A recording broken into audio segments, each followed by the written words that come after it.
Good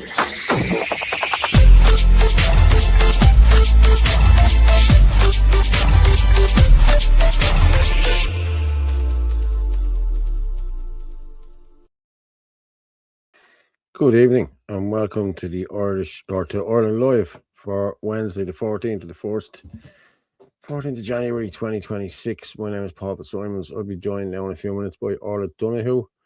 I don't know why my screen is not big. There's a problem here with this, is there?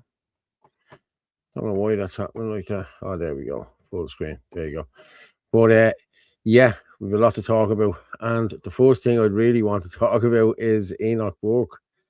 Happy days. He's been released, but for how long? I'm going to play this video here now while I'm waiting on Orla to come in, and I'm going to play it again during the show, just so as people know. But I'm going to go with this one here first straight away. It's great news. This is a travesty now today. I was told, as you know, by Judge Cregan just a matter of weeks ago that I was to be in here for life, that I was going to be behind these bars until I broke. But now today we have a different story. I'm coming out here, no sense to it, no reason to it. This is the same judge who said I would never get out, no Christmas holidays, no Easter holidays, and now I'm being released and there's no sense to it at all. And of course, the worst part of this is that I'm not being given back my job. I'm not being embraced back at Wilson's Hospital School today. The judge isn't saying put him back in his classroom where he belongs. It's a quick fix. It's just a quick effort by Judge Cregan to relieve his own conscience. And you know, I was thinking as I sat in that bed a few minutes ago of those words: to none will we sell, to none will we deny or delay right or justice. That's what the Magna Carta said 800 years ago. But you know, that's what we have here today. It's just another delay. You know, it's putting you out on the street. It's putting you out for putting them in, putting them out again, but no deliverance of right or justice by our courts. I have a right to say I cannot call a young boy gay. I have a right to do that. I have a right to my Christian belief, as does everyone in this country, but it's not been given to us. Instead we have this today, and I would say simply today, this is a trap by Judge Cregan. It's a stitch-up, letting me out. Judge Cregan knows well where I will be tomorrow. He knows I'll be at my workplace. He knows I'm employed there, I'm a teacher, that I'm a man of principle and that I do my duty. But he's letting me out because he sees the public mood changing to curry a little bit of favour for himself.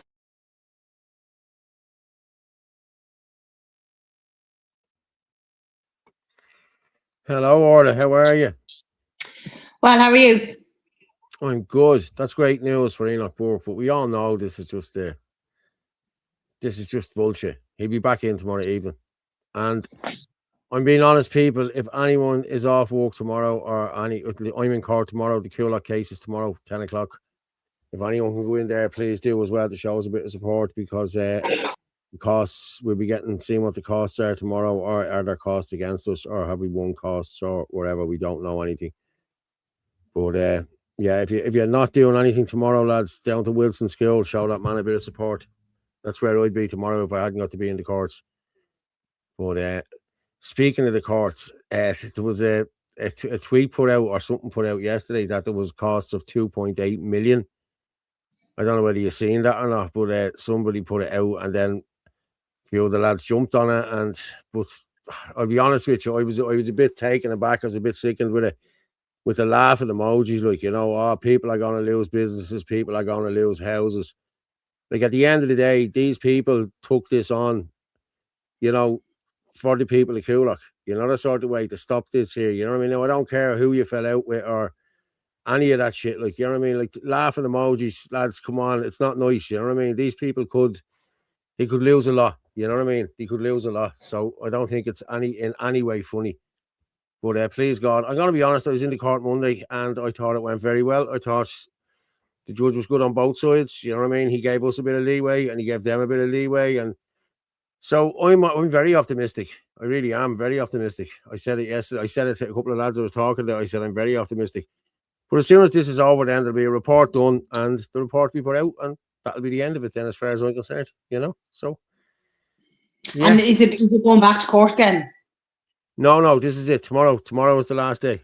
That's it. Okay. You see, the case was mooted last year. Okay, the case was mooted last year on as soon as Jim O'Callaghan came out and said that they weren't going to use it anymore. The judge mooted the case. But that doesn't alter the fact that it's still full of asbestos. It's still full of all sorts of chemicals. It's still a health hazard for the area. But all of them things weren't taken into consideration, and they wanted to go to Europe and the whole lot. And one of the plaintiffs, Alan, didn't want to go. Alan was happy. Once they're not going into Coolock, I'm walking away. A few things said, blah, blah, blah. It's, handbags at dawn, really, to be honest with you. But there's no need for it in my eyes, you know what I mean? In my humble opinion, there's no need for it. But it's a great case. We won the case. Like we would have won the case either way, I think. Even if they hadn't mooted the case, I think we had great, strong grounds for winning the case. But yeah, please God, tomorrow I better go through some of these. Oh, good luck. Hold on, lads. Sorry, I'll have to keep up with this. Exit. Yeah. Paul, yes. Hang on for a sec.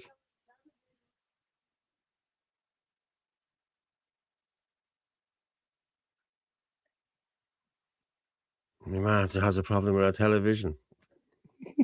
Your mother? I'm live, man. Come on. But Paul, the EU is going to fall apart, and why we do print up the punt again? Yes, I agree with you. And for anyone who has gold and silver, hold on to it, lads. Yeah. Von der Leyen is in big trouble. They're all in big trouble now. They're all in big trouble. How are you, Paul? How are you doing, Chris? How's everyone? All right. He should have go to his school on his own.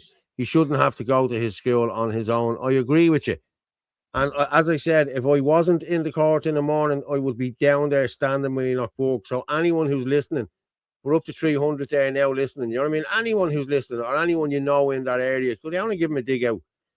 Like this man is setting the precedents for everything here. You know what I mean? If they silence him and stop him, they have us all done. You know what I mean? This is the man you need to be with. And if they do take him back from there tomorrow and bring him to Mountjoy, we need to be all outside Mountjoy and stopping them getting into Mountjoy. And I mean thousands of us. I don't just mean a couple, 10 or 20.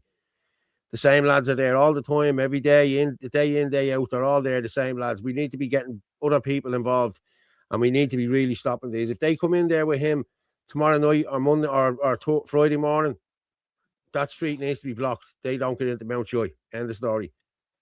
I'm sorry, but that's just the way I feel about it. Good evening, Paul and Orla. Good evening, John. Hello, John. How are you? Good evening, all. Chris Bourne. It doesn't seem like Enoch's being treated like a yo-yo. It seems like he's being treated like you're throwing him in prison and then releasing him every time. This is for the judge to gain a bit of favour. That's all this is. He's a compassionate judge, and he's not. If you remember, 2 weeks before Christmas, he told him you'll serve the rest of your life in there. Now he's changed his tune now because of all of the hype it's getting now. You know what I mean? There's a lot of people coming out on the streets. There's a lot of stickers going up everywhere. There's a lot of people talking about Enoch Burke. You know what I mean? And we should keep talking about him. Hey, Paul, I bet he's treated with respect in the Joy. Any word from the lads inside with Enoch? I don't know, but listen, so why would you not treat him with respect? You know what I mean? He's a good man. You know what I mean? He's doing the lads in there know. If the lads don't like nonsense, nobody likes nonsense. Let's be honest with you. And that's exactly what this paedophilia, this rainbow shite is. It's nonsense. Dirty outfit. Listen, we all know what it is. You know what I mean? And Enoch Burke is the man that's in the firing line now, and he's the man that we need to be getting behind here now at this moment in time. How are you, lads? Out today, back tomorrow. Out today, back tomorrow. Okay. Well, Orla, how's everything been with you? Oh yeah, grand. Oh, Fergus Power. Is that Fergus Power? Hey, Paul, everyone in the chat. This is only a ploy. He has to turn up at the school in the morning, and he'll be he will, and good on him. Wait until this is heard in a non-biased court. The effect. Yeah, I think you're right, Ferg. I really do think you're right, and I think this judge knows that they are. You know what I mean? Like, it is his right to do that. It's his right just to say no. I don't want to do it. I don't have to do it, and it is. And they're taking away his rights. So yeah, I think he could win this one. I think he will win this one. I'm not saying I think he could. I think he will. And they know that too. So please keep going, Enoch. But as I said, if anyone can make it there tomorrow, help him out. You know, Or maybe he doesn't want any help. Maybe he just wants to be there on his own. But I'm just saying, if it was me, I'd want as many people with me as I could, you know? It's no harm when a judge in regards to the Kulak case is straightforward. It's no harm when the judge in regards to the Kulak case is straightforward. There was a lot of stuff went on, you know what I mean? I'm not going to talk about it until I'll probably talk about it on the show Sunday night, or I'll put out an article on it. The Irish Column will put out an article on it. But I thought he was fair. Now, Jordan, the different cases, he was a bit, you know, because Melissa was a lay litigant, and like, they do look down their nose at them. They really do. I've seen it in the family courts as well. I was in there and I represented myself as well. They don't even let you speak, like, you know what I mean? It's horrendous. Like, they treat you like shit, like, you know. And it's all to get their mates' money. Oh yeah, you have to get a solicitor, you have to get a barrister, 400 quid a day for, you know what I mean, for a barrister. Come on. People can't afford that sort of money, like, you know what I mean? And then all these barristers do, they just see who gets a better deal. I want a better deal for my client, you want a deal for your client, let's do this, let's do that. It's just like a bartering system. That's it. Good at it, some are not good at it. You know, some can threaten you with something and you'll give in, and some, you know, that's how it works, you know what I mean? And it's all money laundering. They're all making money, all money for their mates. You know what I mean? It does my head in now, I have to say. How are you fair? Enoch Burke was a fearless warrior. Yes. Good evening, boys and girls, and thems, or whatever you're having yourself. Just don't try to compel my speech. Thanks. Yeah, you're right. Good evening, Paula. Enoch or exit. Yeah, you're right, Mark. Yeah. You in work, Mark? Yeah. Where were you Sunday? Where were you Sunday? We were here Sunday. Where were you Sunday? Oh, good, Chris. My attic is full of punts. Bring on the EU downfall. Yeah. I remember the bank got robbed in Donaghmede years ago. And I was going to school. I was going to school. I used to head down to school about, I went to school in Dooney-Carney, so I used to get the train down in the morning about 7:15, and you'd be in school then or whatever. But they were after going through the bank, weren't they? They put a train track on the back of a high-ace van and reversed through the wall, and at 6:30 in the morning, they sped around, and so the money was flying out of the van, and it was pissing rain, and it was it was stuck everywhere, you know what I mean? So I didn't really want to go to school, so I found all the money and brought it back over the house. The outfit kept me off all day. We were drying out fivers. Fivers. Of course you are. Do you remember the fivers? They were like a bleeding bedspread. They were huge, man. You know what I mean? Drying out fivers and tenors. Yeah, it was great. And even the pounds were huge. You know what I mean? But yeah, that was a great day. That was, I have to tell you. But let's move on, Orla. And what would you like to go with? Whatever. Shall we have loads to get through? Yeah, well, I want to try and leave the vaccine stuff all away for itself. Yeah, that's no problem. But there's a lot of vaccine stuff. It doesn't matter. There's kind of bits and pieces. We could actually talk about the good news of the. Do you want to play this? Is it the Sky News or BBC News over to the digital ID? Britain digital ID. So. Which one is it? It's wrote underneath it, Britain digital ID. Yeah, I see that one. Yeah, just let me. So that was good news over in the UK yesterday. Yeah. I have to pull it down. I didn't pull that one down. I have the other one for Ireland digital ID. Yeah, we can play him afterwards because he'll just explain what Simon Harris and all them are. They're looking to push it as well. But look, this is very positive for the UK. Now, whether it's a bit of a ploy or whatever, I don't know. But over 3 million signed the petition over there, so it was probably testing the water. Will you get Justin Barrett on? His rhetoric is what's the future is. Like it or not, that's the way the people are shifting, especially the youth.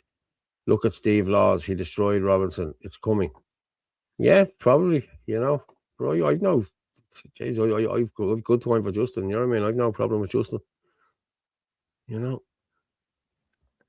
Has that thing pulled down yet? Jesus, where are you? No, I don't know.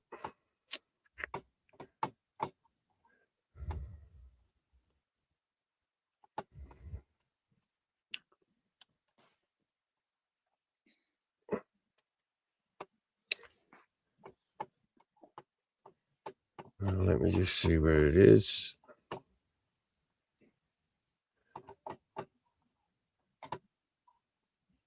Right, just give me a thumbs up if you can hear it. Just let me finish off some of these. Hello, Brepney Hill. He is indeed Galloway. Enoch is braver than most. Yeah. Hey, good evening, Eddie. How are you, bud? Liz Pepper. How are you? Liz Pepper, he's incredible and called it out on release. Yes, I agree. I can't think of a better time, Chris. I'm being polite for the chat. Good man. Owen, I see the video of Paul Murphy giving out on the dollar about the so-called far-right meeting last week with Eddie Hobbs and others, including some American politician. It was the ambassador, the US ambassador that was there. That's who was there. Yeah. Good evening, Eddie. Good evening, everyone. Like, sub, share, folks. Yeah, please do. 6 American refueling pays took off from Qatar in the past 2 hours. You know where they're going, don't you? Anyone that isn't national at this point shouldn't consider themselves nationalists. Okay. Pat I'm beginning to think the majority of people don't give a fuck. I'm mentally hard when, yeah, I know. It is. I'm going to play this here, right? I'm going to share this, Orla, and we'll come back and talk about this. I have a couple from the Git as well I want to play. Yeah. Right, so I'll bring the two of us down.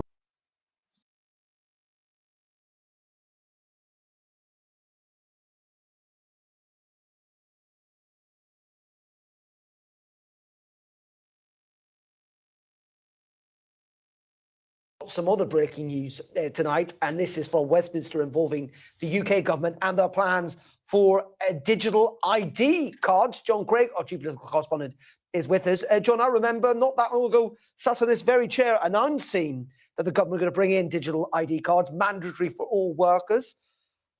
Has this now been ditched? Looks like it. It was September. The Prime Minister made a big speech at a conference of progressives, and where he talked tough in that speech. There, he said that you will not be able to work in the UK if you don't have a digital ID. It's as simple as that. The scheme would make it tougher to work illegally in this country, making our borders more secure. Now, he was selling it as a crackdown on illegal immigration. He said that a secure border and controlled migration are reasonable demands. And he said that it'll make it tougher to work illegally, make our borders more secure. And he talked about benefits and so on. But now, a U-turn, although the government says it's still committed to the concept of ID cards. Now, the spokesman has told Sky News, we're committed to mandatory digital right to work checks. Not quite the same thing. We've always been clear. Details on the digital ID scheme will be set out following a full public consultation, which will be launched shortly. Well, not sure the Prime Minister was talking about that last September. And then the government still says digital ID will make everyday lives easier for people, ensuring public services are more personal, joined up and effective, while also remaining inclusive. Yes. Do we know why? Why the U-turn? Two reasons. One, a lot of public opposition. A petition to Parliament has attracted more than 3 million signatures. Political parties like the Lib Dems, the Tories, dead opposed to it. You may remember, perhaps you're too young, we've been here before. I do know. The Blair government. Yeah. I mean, Tony Blair was a big fan of ID cards. And of course, I remember, Kwasi, you may remember this. I seem to remember David Cameron and Nick Clegg teaming up on this pre the 2010 election. And then the coalition government dumped them straight away. And there's fears, really, that the system simply won't work. It would deter older people from getting back into work, something that the government wants. And I think there's a real realization that it's going to be a bureaucratic exercise that perhaps won't achieve those objectives that the Prime Minister was talking about back in September. Big opposition, though, in Parliament to this.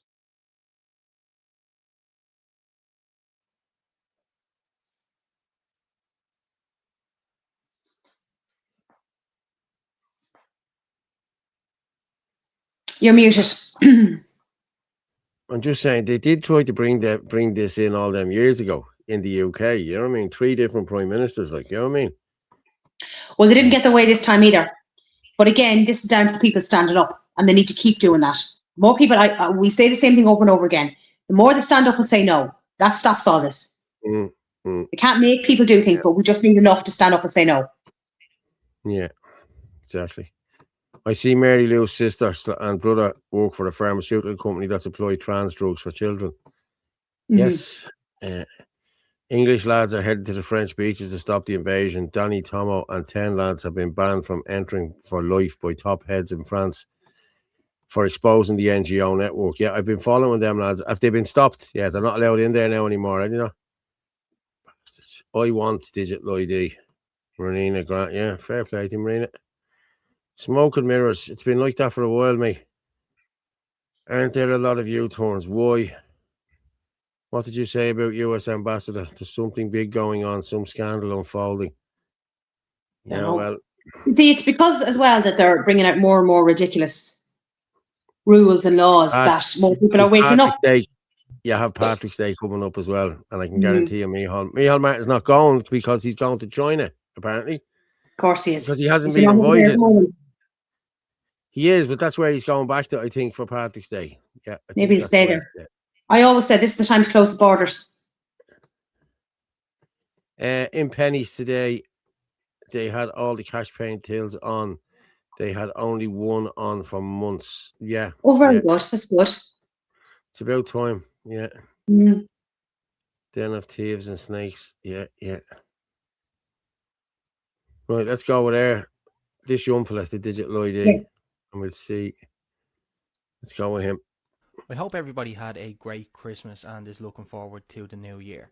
Since I last posted, a number of things have happened in government, but this, in my opinion, is the most serious.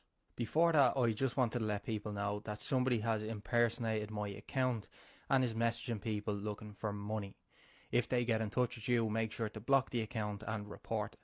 Earlier this week, Simon Harris said that Ireland would, quote, lead calls for the introduction of mandatory ID verification on social media. So what does that mean? Well, in essence, it would mean that every social media account in Ireland would be linked to a government ID. No more anonymity. Every account that you have would be linked directly to you. And Simon Harris said that that will reduce the number of bots that we see. Now, bots are a problem. In fact, a significant number of the social media accounts that we see appearing around Irish election times are actually bots. But here's why I think that introducing mandatory ID verification is a bad idea. Firstly, there are a lot of people who need anonymity on social media, be that people in abusive relationships, people reaching out for help, or just people who work in certain sectors. Forcing them to reveal their identities would likely lead to them putting themselves at risk or not getting the help that they needed in the first place. There's also the very real issue that this level of government control being normalised now could have significant repercussions if we ever found ourselves with an authoritarian style government. On top of all of that, it makes genuine debate and political discourse very difficult. Some people have opinions that are deemed too extreme, but where's the opportunity for debate or education if they can't voice those opinions? Now, I appreciate that free speech doesn't mean there are no consequences for that speech, but I do think it's important that we talk openly and honestly to overcome the differences that we might have. Plus, this doesn't really get to the heart of the issue. Studies have shown that algorithms are increasingly pushing extremist content, but Simon Harris won't go after the big multi-billion-dollar social media giants. Instead, he wants to put the onus on you. He wants to make your life a little bit more difficult just so he can rub his hands together and pretend he's accomplished something. With all of that said, Section 7 and 8 of the EU Charter currently protects the right to privacy and communication. So if this doesn't get shot down by the courts, I would be very worried. So what do you think? Is this another terrible idea from a do-nothing government, or is this something that should be introduced? Wow. So, yeah, look, he summed it up well as always. So people just need to stand up and say no because they're going to try and bring it in here as well. It sure is. I'm just going to go through some of the comments there. Yeah, but as you heard, everything's going to be linked to one ID. But yes, he's right in what he's saying. People need to stay anonymous. Like, you know what I mean? I know And for the reasons he said too, you know what I mean? They need to stay anonymous. They can't show their face. They can't. Mhm. Some people work in government buildings and work you know what I mean? There's stuff like that, you know, it's. Yeah. Oh, There could be Michael people John, trying to get hello. information. There could be people trying to get information out that they can't do on their own account. So Yeah. they can do it under an anonymous account. Exactly. You can watch live and comment on X at FitzyDub, at Anthony L. Casey, at Ruggermorph27. You'll get it on the Dealer here on YouTube, and at Irish Column YouTube, and at Dealer Heron. And on Facebook, Paul Fitzsimons. Yes, so that's where we are. Oh, I better change that. Yeah, I'll change that now. Yeah. If you send it to my number there. I should have changed that for the other day. But I'm not getting the other WhatsApp something's happened to it. I can't get it back on. The phone won't come on and whatever else. So if you want to send in any messages there, call them there. That's my WhatsApp there, 406-089 406 5986. Or you can email us irelandlive@gmail.com. Okay. Can you just answer us and then maybe just try? Can I what? Can you get rid of it and try reloading it again or something like that? I'll get another phone. I have to see. I have another phone somewhere that I can put it into and then re-enter it. But I need to have I need to be able to go into it here on the screen here and get the QR But why code. I don't know why they blocked it. No, it's not. I don't think anyone has it blocked. I think it's just I just can't get it off the phone at the minute. I need to get another phone. Okay. That's the problem. But as I said, you can get me on 089 406 5986. And there's Mark straight in. Good man, Mark. Let me see. Ethnic cleansing is the systematic force. Okay, ethnic cleansing. This is what it was sent into me there. Ethnic cleansing is the systematic forced removal of an ethnic, racial, or religious group from a specific geographic area, aimed at making that area ethnically homogeneous. While often conducted through forced deportation and displacement, it frequently involves violent methods such as murder, torture, rape, and the deliberate destruction of property, including homes, places of worship, and cultural symbols. Where are we seeing this now? Fair play to you, Mark, for that. The term gained widespread international prominence in the early 90s during the breakup of Yugoslavia. Yeah, ethnic cleansing. What's going on in this country now at this moment in time? Churches are getting burnt. Properties are getting burnt. Yeah. Crazy. Let me just change this. Just hit 500 there, people. Fair play. Just keep sharing it out there. We're getting shadow banned left, right, and centre on this. I swear to God, it's not going out on as many platforms as we thought it would. It's going out, but it's not getting the reach as such. You know what I mean? It's been shadow banned, definitely. But or maybe people don't like us anymore, or I don't know. You know what I mean? We get a few nights off then. I don't think I'll be coming home to Ireland for a long time. Well, if you don't come home now, you won't be coming home to an Ireland that you once knew, to be honest with you, Michael John. Come home, have a quick look, and go back again. You should have came for Christmas and be gone out here then, and you don't have to come back there for another few years. Sheepdog, the framework is already here. As I say, people are being confused. Digital ID is just a card. Yeah. Stamps up, beef up, points up, milk up. By the time digital ID comes in, there'll be no money left. It will be worth fuck all. Yeah, I agree with you. Everything is up. And the stamp has even gone up. Yeah, a lot of us normal gays are waking up in huge numbers. I'm glad. The Western world is being systematically attacked on every level. Yes, it is indeed. How are you, Orla? By the way, sorry I didn't say hello before. Orla Irish onions in Duns, €2. Netherlands imported onions, €1.15. Well, what does that tell you, lads? You know? Are people going to are people going to check the label to see which one is Irish, or are they just going to pick whatever's the cheapest?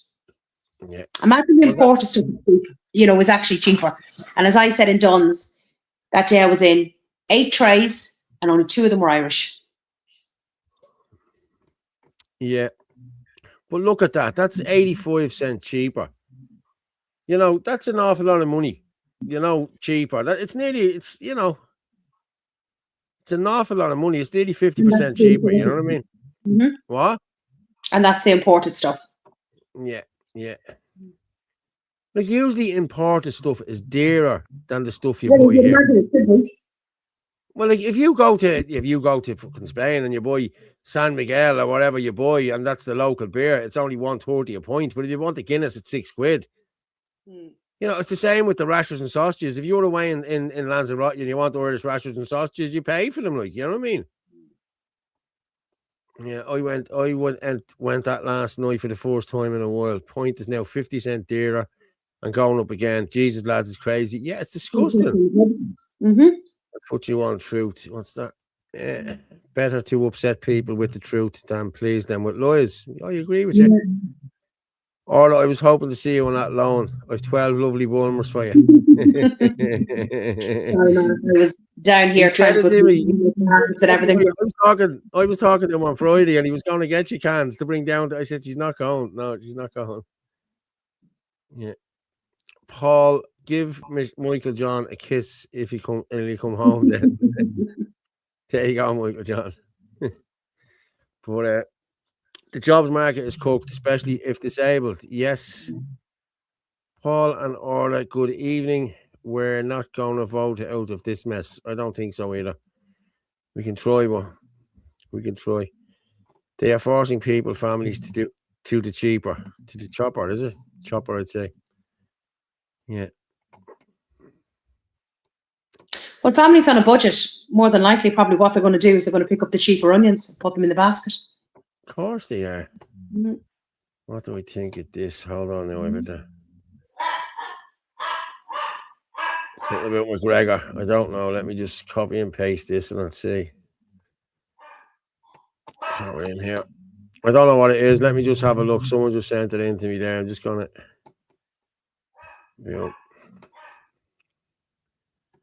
from the book of face. So it's very slow. I've seen this today. Yeah, what's the story with this? Like, what is it? Have you seen this? Or McGregor's apartments? Foreigners. Watch this. Seriously, now watch this. This is. Okay,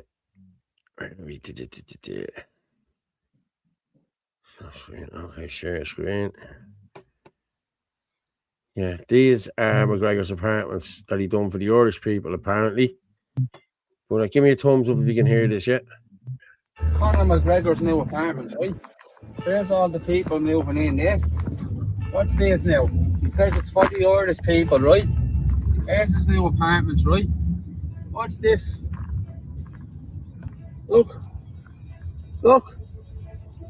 All fucking foreigners moving into his new apartment. Look, all foreigners. For the Irish, my bollocks. Watch this, look. All fucking foreigners, look. All foreigners, look. All fucking foreigners. Getting that brand new apartments. Skipping the fucking homeless Irish.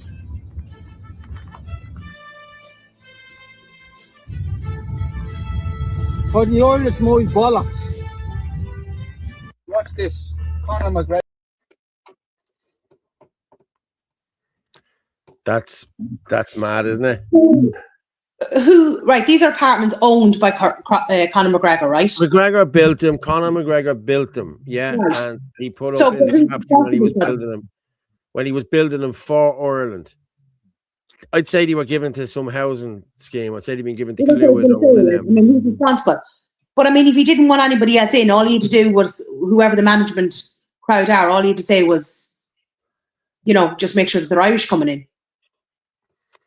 Yeah, but you're not allowed to say that now. You're racist. Did you not see that video from up in Letterkenny? Some guy sent in a couple of £100 and says to him, listen, he says, I'm giving you this money on one stipulation. He said that only Irish homeless people get it. And your man said, I can't do that. We have to help everyone. We have to. No, you don't. He said, you know what I mean? And There's big uproar up in Letterkenny over it. It's racist and it's this and it's that. What's the problem if you just want Irish people getting it? It's your money. You know what I mean? Listen, it's property technically, so he can do what he wants with it. But listen, foreigners coming in here should not be getting anything above Irish people. I don't care what anybody says. No way. There's no skipping the queue. You are like second-class citizens compared to an Irish citizen as far as I'm concerned. I don't give a shit about your human rights or anything else. So they need to come first. Yeah. Angela Leggett, what's that? Helen McAtee said today that she, meaning Irish people, have given Palestine 42 million.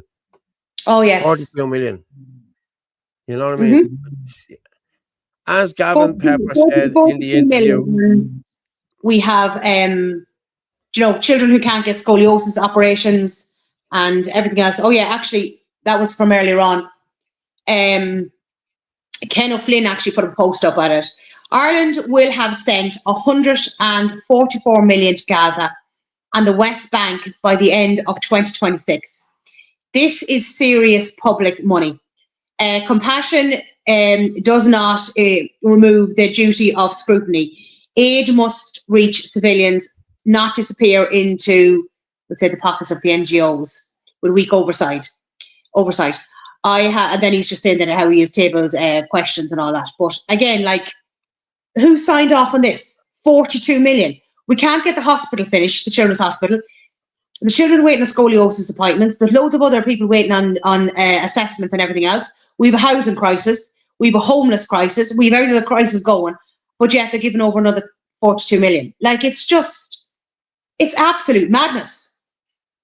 I've just got a text in there. Bad news, I'm afraid. From what I can make out, it is McGregor's apartments. I was hoping it was the Davids building that's owned by the SDCC, but their building is on Google Maps here. And the front of the building looks different. Hopefully some mistake was made. But this guy reckons, yeah, definitely McGregor's. But look, he's going to be putting all that over it anyway, so he will. Yeah. Have you seen this Hillary Clinton being held in contempt of court now in the US? No. In contempt of Congress, yeah. Her and Bill. The Bill fella didn't show up today, and she's due to show up tomorrow. So there it is there, breaking, yeah. Hillary Clinton will now be held in contempt of Congress after refusing to testify before the Oversight Committee in the Epstein investigation, along with Bill Clinton. Representative James Comer. Hillary joined her husband in disobeying a subpoena. No one is above the law. Good on you. Good on you. They're horrible individuals. Post that video of McGregor's apartments to MMA Guru. He will make sure Conor finds out. Yeah. And Mr. Down in the mouth pissing away 10 million to buy himself a job in the World Bank. Oh, yes. Yes, exactly. Yeah. The same surname as me. Your mic keeps going, whatever way you're turning the way it's going, and then it'll just work. I'm not doing anything to Mike. I know you're not doing anything to Mike. I'm just telling you. Conor McGregor definitely does not know about who's going into apartments. If he did, he would be mad about this, definitely. As I said, this was probably handed over to a management company, and they have done this. Now, I don't know whether Conor wants to make a big hullabaloo about this, but I think if he did make a big hullabaloo about this and just put Irish people into it, I think that would go viral. I think that would go around the world. You know what I mean? I really do. That's what we need. Helen McEntee, Nobber. Yeah, that's where she's from. Nobber, as they say, Nobber. Any crisis situation, only the military can resolve any given crisis by reason of their military training. Good man, Dan. The international money is all part of the sustainability agenda. It's all flawed. You think sending money to these third world will make them functional? No, it won't. We know it won't. We are sending money down to them and it's giving them plane tickets over to here. So, natural law cancels out state law. Fair play, Ferg, and the people of Ballybrack, they stopped the iPass and got confirmation that only Irish will be housed over there. Yeah, we played that the other night. Fair play to everyone involved. That's bullshit. Stop making excuses for him. Make excuses for who? Is it me that's making excuses again? I don't know. Well, let's see. Just come out and make a statement. Because if that's going around now, he's going to find out about it. So let's see what happens. Yeah, I'm not making excuses for anyone, like, you know what I mean? I'm really not. Like, I'm just reporting on what's been coming into me there. So that's it. It was 100 million to World Bank. It was actually 141, I think, wasn't it, to the World Bank? Yeah, 140 something. But now there's another 10 million as well. Yeah. You know, probably in his back pocket. Hi, Paul. How are you, Rayo? How's things, brother? All good. How's the Humpley getting on with the football, mate? He looks good. I've seen some of the pictures and some of the videos. So, yeah, keep him going at it. Well done. No one would knob her. No, somebody knobbed her, or did they? Meath County Council is so corrupt. All the county councils are corrupt, lads. Let's make a big about it. He was out the other day saying they were for the Irish. Hold him to his word. Yeah, I think we should. Yeah. Oh, you're right. I agree with you. In my 60s, renting since 18, I lost my home. Never will the pigs house my family. Yeah. It's disgusting, isn't it? After they are done on President Trump, I hope they go to jail. Yeah, after what they done. Yeah, I agree with you. Paul, your mic is added now. My mic. Didn't notice anything. Can you hear me now? I don't know, Angie. Is it all right now?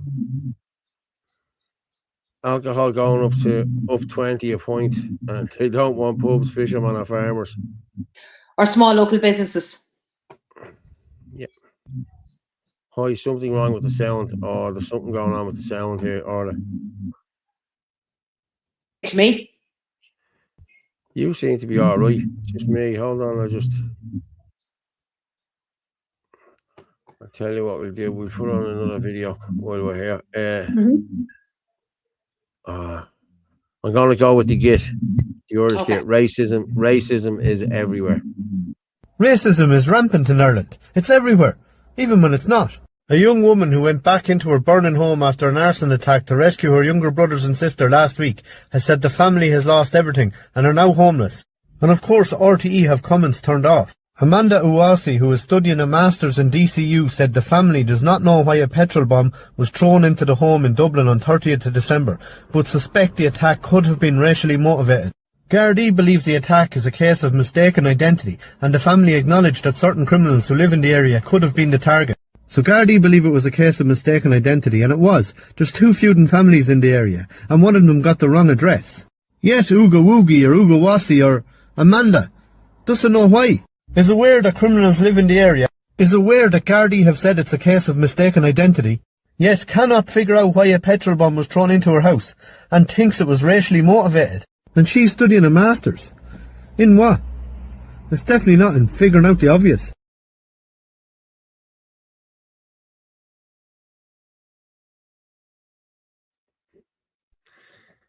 Like, clearly, it was anything to jump on the bandwagon here. You know what I mean? Anything to say it's racially motivated, this, that, and the other. Like, there's a feud going on in the area. Like, you know what I mean? That sort of shit used to happen regularly. Like, you know what I mean? And people never used to think anything about it. You know what I mean? It still happens regularly. There's houses going for it all the time for, you know, mistaken identities and what have you. Ray there's just going to say they're doing great. Sign a contract for Craig Royston in Scotland and getting paid. Well done, young man. Well done. That's Ray's young fella. Fair play to you, bud. He looks a good young fella. So, yeah, please, God. I'm sure he'll be playing for Scotland with Andy Robertson anyway. So, we'll talk about that again. But he can play for Ireland too, can't he, right? We'll see. There's a video of Conor out helping feeding the homeless over the Christmas. I sent it to you. Yeah, I seen it. I did. I think we played it last week or the week before. He was doing great work out there. Fair play. He was with the Liberty Super Run. So yeah, no. Listen, I can't knock him for the work he's doing. I really can't. You know what I mean? But if you say something and you don't, you know, come through on it, that's, you know, you need to be. If it's to be housing the Irish, you need to be housing Irish before you house anyone else. Sorry. Now, when I'm talking, my mic seems to be, I'm hearing it in my ear. You sound fine.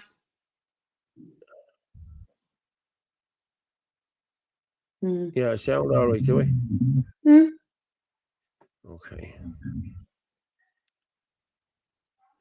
Well done, Ray. That's fantastic. Yeah, deadly fair play. There you go, Ray. All the peeps.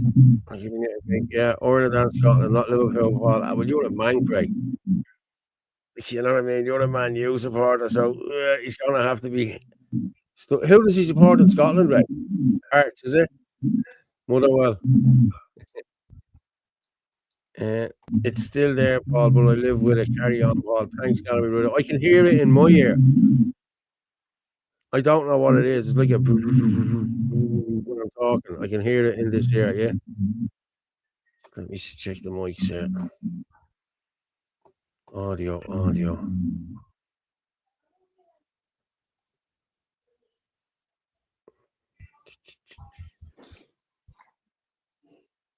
Can you hear me now?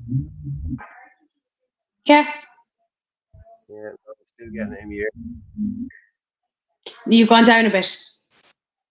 Yeah, can you hear me now? Yeah. Yeah, in my ear. I don't know what that is, man. He's a Hib support. Oh, well. Let's have it in the bag, haven't they?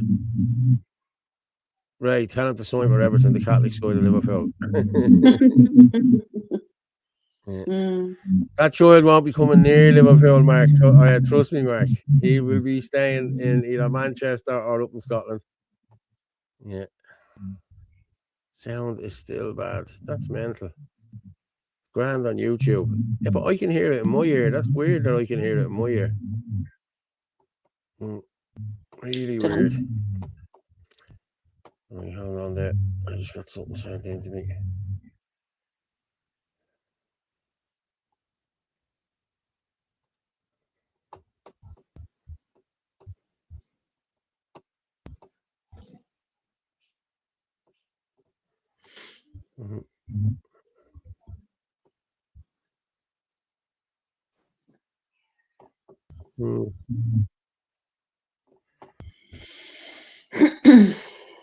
Hobbs did an interview. Bannon, did you see that? I haven't seen it. What'd you say? Eddie Hobbs did an interview with Steve Bannon on the War Room yesterday. Did you see it? No. No. I haven't seen it myself, but it's been sent in to me there now. The word racism is a simple term of slander used by psychological warfare to stop you speaking out about what is being done to your nation and peoples. Yeah.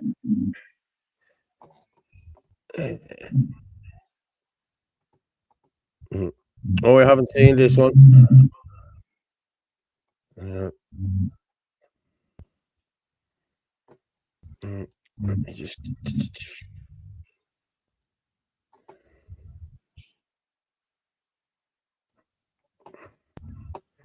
I just had a video saying, well done, Joan. Well done, Drew. Oh, Drew, what's the story? Hey, Drew, how are you? Sounds like it's rubbing off. But I can hear it in my ear. Are you frozen? No, you haven't now. Is there a black van?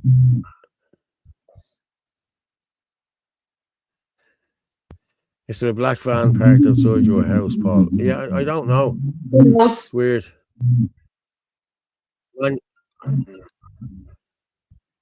Man United, he said, and he'd buy a new BMW. Fair play to him. Well done. I hope he does. Well done. He deserves it. You deserve it too, brother. The sound thing now is really, it's in my ear. Are you playing a video? I'm going to play it now, yeah. Let's see what Hobbs has to say. I'm going to make a cup of tea.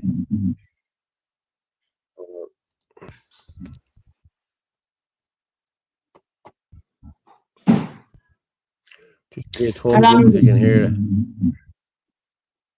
It's 6 minutes, but let's hear what he has to say.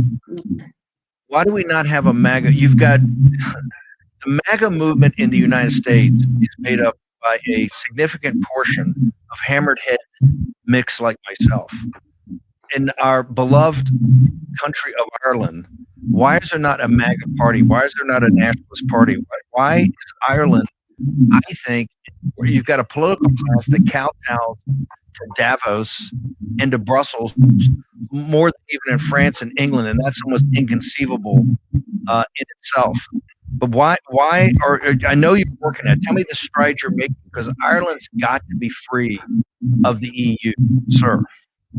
Well, Steve, you've had a big impact on the conference over the weekend because the media seems to be very focused on the possibility that Steve Bannon is coming to Ireland and MAG is coming to Ireland, and it's almost as if we should be chalking lentils over our doors, that the angel of death is about to descend on the country. I mean, that's the problem. The media in Ireland, and there's very little between the radio stations and the newspapers, are all on the same hymn sheet. And that hymn sheet does not include looking seriously at the structural problems we've got. And as a consequence of that, we've set up Counterpoint. It had a big impact just a couple of months ago when it helped drive spoil the vote outcome in the presidential election, where about 1 in 7 voters wrote and actually wrote on the ballot paper their annoyance with the government and spoiled their unprecedented numbers. And that really shook the establishment here. So over the weekend, we organized a thing called the IRL Forum. It was the first time. It was packed out. It was a structured approach. I hosted, chaired 12 panels across 2 days over things like culture, immigration, security, farming, and all those things related to, in affirmation ideology, education, corruption in the education system, all the things that people care about. And we did it through kind of a critical thinking forum. So it worked very well. And we got in everybody that had been through Counterpoint as well as others in the area. And it's really created a pivotal change. It's a change in energy. So we'll be doing more. Now, why we're doing that is that before we can build a political movement, we must first build the media upon which the critical movement can grow. So we're the horse that has to be in the field, and then the cart comes next. And that's the way it worked in the UK, Steve. Where GB News started from nothing in 2021 and is now the largest current affairs program in the United Kingdom. And of course that's directly connected to if it not been for, as Nigel Farage says, if it was not for Breitbart London and Raheem Kassam and James Delingpole that we took from the Daily Telegraph, there wouldn't have been a Brexit. He said that the first interview he gave with BBC. We started Breitbart London back, I think, in 12 or 13 to support at that time UKIP, because you needed, and we took Delingpole from the Daily Telegraph because the Daily Telegraph had become like the Tories or the establishment Republicans. You need a media platform. It seems that it's so obvious that the globalists have sold out the Irish people. Why is there not more of an outcry? I know you're building a media platform, but are people there that brainwashed? Can't they just see what they see in the lived experience of their daily lives? Yeah, well, they do, but to actually understand the interconnections and how it all comes together, that takes a bit of exposure to programs like yours and programs like mine on an ongoing basis, and they haven't had that. They're only getting it now, really. I mean, of course, people can go online as they do, especially younger people on social media. But I mean, a lot of that is straight, brushes over these type of things. You really have to study it and get into it. Now, I deal occasionally with senior journalists in the Irish media, and I ask them very basic questions that they simply can't answer. On a lot of these topics, they're completely unresearched themselves. And the reason for that is that the editors of the newspapers here and the editors of the channels are completely focused on protecting the status quo. And that's why I've described on your program last year, the Irish media as the North Korea of Europe. So, but the reverse of that is that creates an enormous opportunity for us to step in and as a disruptor and cover these topics, reach out to the people and start building a media organization that can then turn into a full-time current affairs program very, very quickly with a lot of momentum and start taking them on. Okay, welcome back. Eddie Hobbs, Counterpoint. How do people get it? Where do they go? It's online. People want to get up to speed on this issue, particularly people of Irish descent. Where do they go? They simply go to eddiehobbs.com and the links will be there to the content on YouTube and elsewhere. Counterpoint goes out every week. and all of the content of the two days of discussion that we've had and about solutions. It was a solutions-based 2 days, not talking about problems, but what are the solutions to them. That will be going up online tomorrow. Perfect. We'll push that out hard on all our platforms. Steve, Social media. Are you on Twitter? Do people? Yeah. At Real Eddie Hobbs. And by the way, if you're coming to Ireland, Steve, what's your parachuting skill like? You will know this long before anybody else, Eddie. We'll work through it. I'm just I am simply coming. saying that Just trying to work out the schedule. At the moment, we'll have to parachute you in at night. I just wanted to check if you've done any night parachuting, or otherwise we can dress you up as a woman and bring you through Dublin Airport. But I prefer the first one myself. I think it's more dramatic. But over to you. Well, Mo is 101st Airborne, so I think she could probably help me out there. Eddie, thank you so much, and we'll figure out. Steve. We'll figure out together the Irish Thanks trip. so much for having us on, Appreciate Steve. you.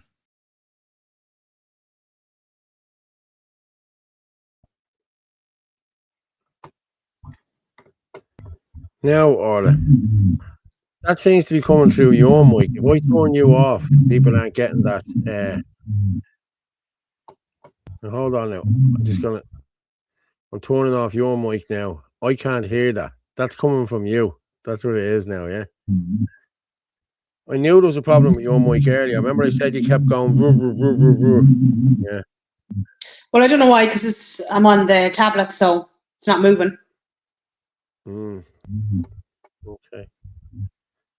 Oh, Jesus, it's Eddie Hobbs. Yeah, no, the only reason I played that was because I just wanted to find out how everything went with them on Saturday. You know what I mean? So, listen, I heard nobody was allowed to ask questions or anything like that. It was just them up there talking, like, you know what I mean?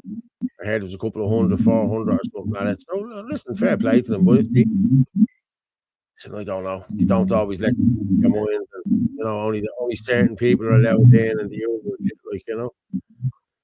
Yeah. Who let the Muppet on the TV? Dan Fecker. Yeah. I'm just going to put Orla on mute there while I'm talking and I'm doing this. Well, there's the problem. That is bizarre. Yeah, it is. Yeah.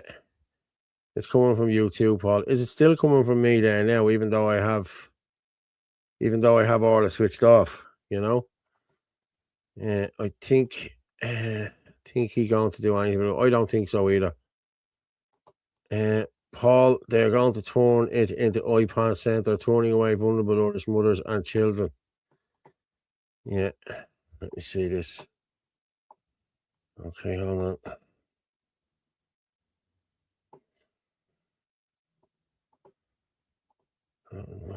Okay. I'm just looking at messages there. I'm not sending messages, so no, don't know. It's still glitchy. Sound is fine now, Paul. Yeah, it sounds good now. I might only let Orla in now every once in a while. Go home then. Or I'm home, but like, well, I can leave early. Yeah, well, I'd put mine on mute when you're talking, you know.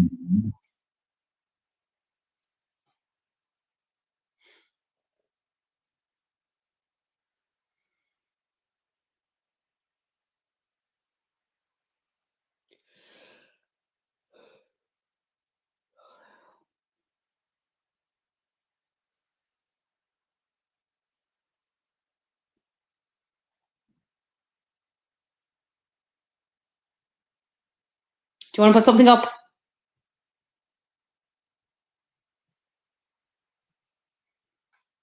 No, my mic seems to be all right there now. Okay, so I'm going to go in here to you, Orla. That is really bad in my ear, to be honest. Orla. Okay, let's see what other video I have there, Orla. On the digital ID.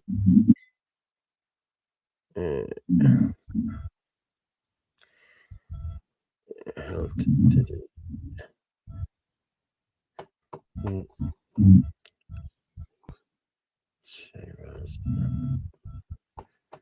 Where's that? I'm just trying to get you. Honestly, stuff is just jumping.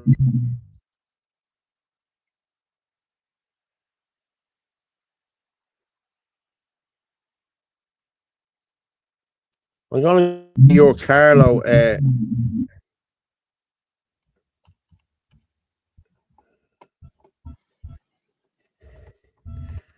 Is it the phone shop? Is it? You can do that one, yeah, with Aisling. Will I do the phone shop? Yeah, we do the phone shop. Why not? Let's do the phone shop. We'll do the phone shop and then we'll come back.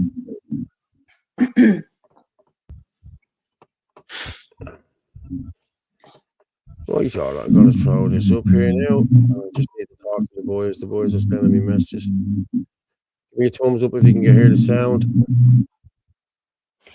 So I'm here in Carlowtown, and I'm here with Aisling. Runs an Irish business called Fast. Aisling, how are you? I'm great, thanks. How are you? Fine, thank you. Good. So how is business going? Yeah, so business is okay. It was quite difficult maybe kind of last year. We're finding everyone is kind of shopping online and not really supporting much local. Christmas time was okay, but again, everything seems to be online. I've noticed that as well. Yeah. And what do you do here? So basically, we sell phones, we fix phones, we sell accessories. Now, I know there is a lot of shops around that do the same as what we do, but what makes us different to the same shops around is we have a contract with Apple, so we do original Apple repairs. You can book online through Apple and come into the store. We are the only ones in the southeast that have this contract, so that makes us unique. We also have a website you can shop online, and we have free local delivery. Oh, that's very good. That's great about the Apple contract. Yeah. And how do you think things are going just in general around the town? With, we'll say there's a lot of businesses seem to be closing. You know, how do you find that impacting yourselves? So as I said to you, we did find it quite difficult last year with regards to everyone buying online. I just think if people don't shop local and support local, we're not going to have a time left, unfortunately. It is very important to actually go into your local shops. It is. And what do you think, we'll say now, of the new pension scheme? Like, is that added pressure now on yourself? To be fair, it is added pressure to the employers, plus the minimum wage has gone up. So a lot of people think that you just have to pay a person a wage. Unfortunately, it's not just a wage. You have employers' taxes, you have a lot of taxes on top of that. So that's probably why you're seeing people letting go from jobs and places closing down, is because of that. You have an awful lot on your plate. You know, any business at the moment, there's probably more going out than what's coming in. There's a lot of outgoings, and like I said to you, if you don't shop and support local, you're not going to have local businesses anymore. And there seems to be little to no government support out there for businesses. Zero support. When I started the phone shop 10 years ago, there was no support at all. You literally done it all yourself, and it either worked or it didn't. And thankfully for us, it did work. Yeah, 100%. It's so important to really make people think. You know, there's a serious, you know, ease with just going online and just shopping from Amazon. But every time you shop from Amazon, the money is leaving the country. Oh, absolutely. And I always say, if you buy a product online and that product is faulty, where are you going to return that product? It takes forever to try get someone online, and then you have to pay for postage to return. Whereas if you shop local, buy a product local, you can come back to that store with your product. I always say that. And you see, there's a knock-on effect as well. For people to come in here and spend money in your shop, that money in turn comes back out into the town. But you're supporting families. It's not only a business, but you're supporting that person's family. Plus you're supporting the workers that are there, which are probably from your own town. Do you know what I mean? So like, again, I always emphasize, shop local, support local. It's in your own town. Exactly, 100%. Listen, Aisling, thank you so much for chatting to me today. It's been an absolute pleasure.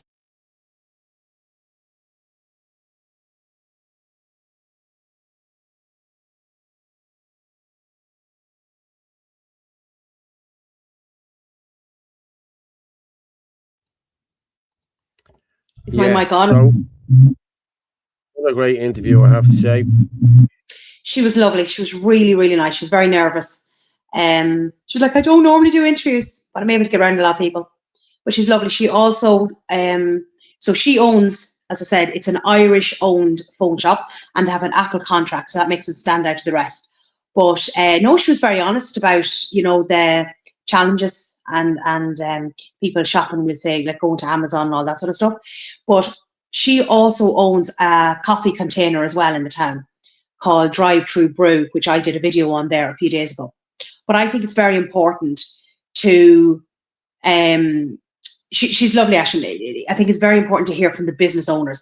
That's why I put the right column in the bottom of it, because for some reason the videos don't sound properly on this. But anyway, I'll have it up on, she's going up, I think, on Sunday on my Facebook page and my other social media. So her interview will be up then. But she's lovely. She's really nice. Yeah, she is a nice lady, I have to say. I'm just going to share this here. Anyone wants to buy us a coffee, please do. You can do it through the Revolut there, or you can. I'll do the banner now. Let me see. Yeah, that's definitely a tablet or something on it. I'm being honest with you. I'm just saying. Yeah, just posted a link in there through people. If you can give us a dig out, please do. If you can't, again, I don't mind, you know what I mean? But just if you can. So I'll stop sharing that now. Okay. You want to put up It must be on mic on the platform as it was on Eddie Hobbs video for 1 minute, then cleared up. That's because I turned off Orla's mic during the Eddie Hobbs video. If you hear it there now, it's not there now. I just turned off Orla's mic there. There's nothing in my ear. There's nothing. I can hear everything. I'm just saying, if you can you hear it now? Everyone hear it now? Or is it, how's that now? I don't want to get negative, but I don't think voting works. Okay, any chance you can just let us know what the sound is like there now with Orla's mic turned off? Please. I like tea, not coffee. Okay, I get you, Galloway. Yeah, okay. Orla's mic is picking up the sound of the lower the tablet down, and it should be okay. Okay. Sounds better. Nothing against Orla. Yeah, I know. Yeah, that's what it is. That's what it is. It's Orla's thing is turned up too much. Yeah. Now, there you are. You're back on there now. I'm still getting the muffle in my ear.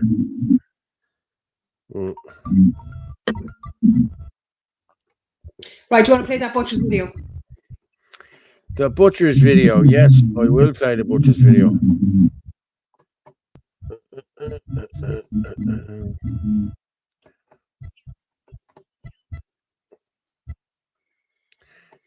Yeah, you're getting out and about, or you need to be moving out around the country doing this, you know what I mean?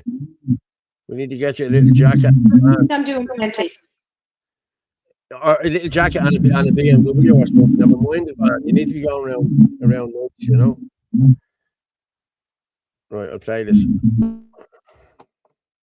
Graham from Gold Hill Farm, which is based in Castledermot. There, yeah. So, Graham, how long are you in business? We are in business now 4 years this April. Very good. So it's all farm fresh. Obviously, we had a look at the free-range chickens, and we also do our beef and lamb direct from our own farm. Our beef would be aged 28 days, fully traceable to the individual animal alongside our lamb.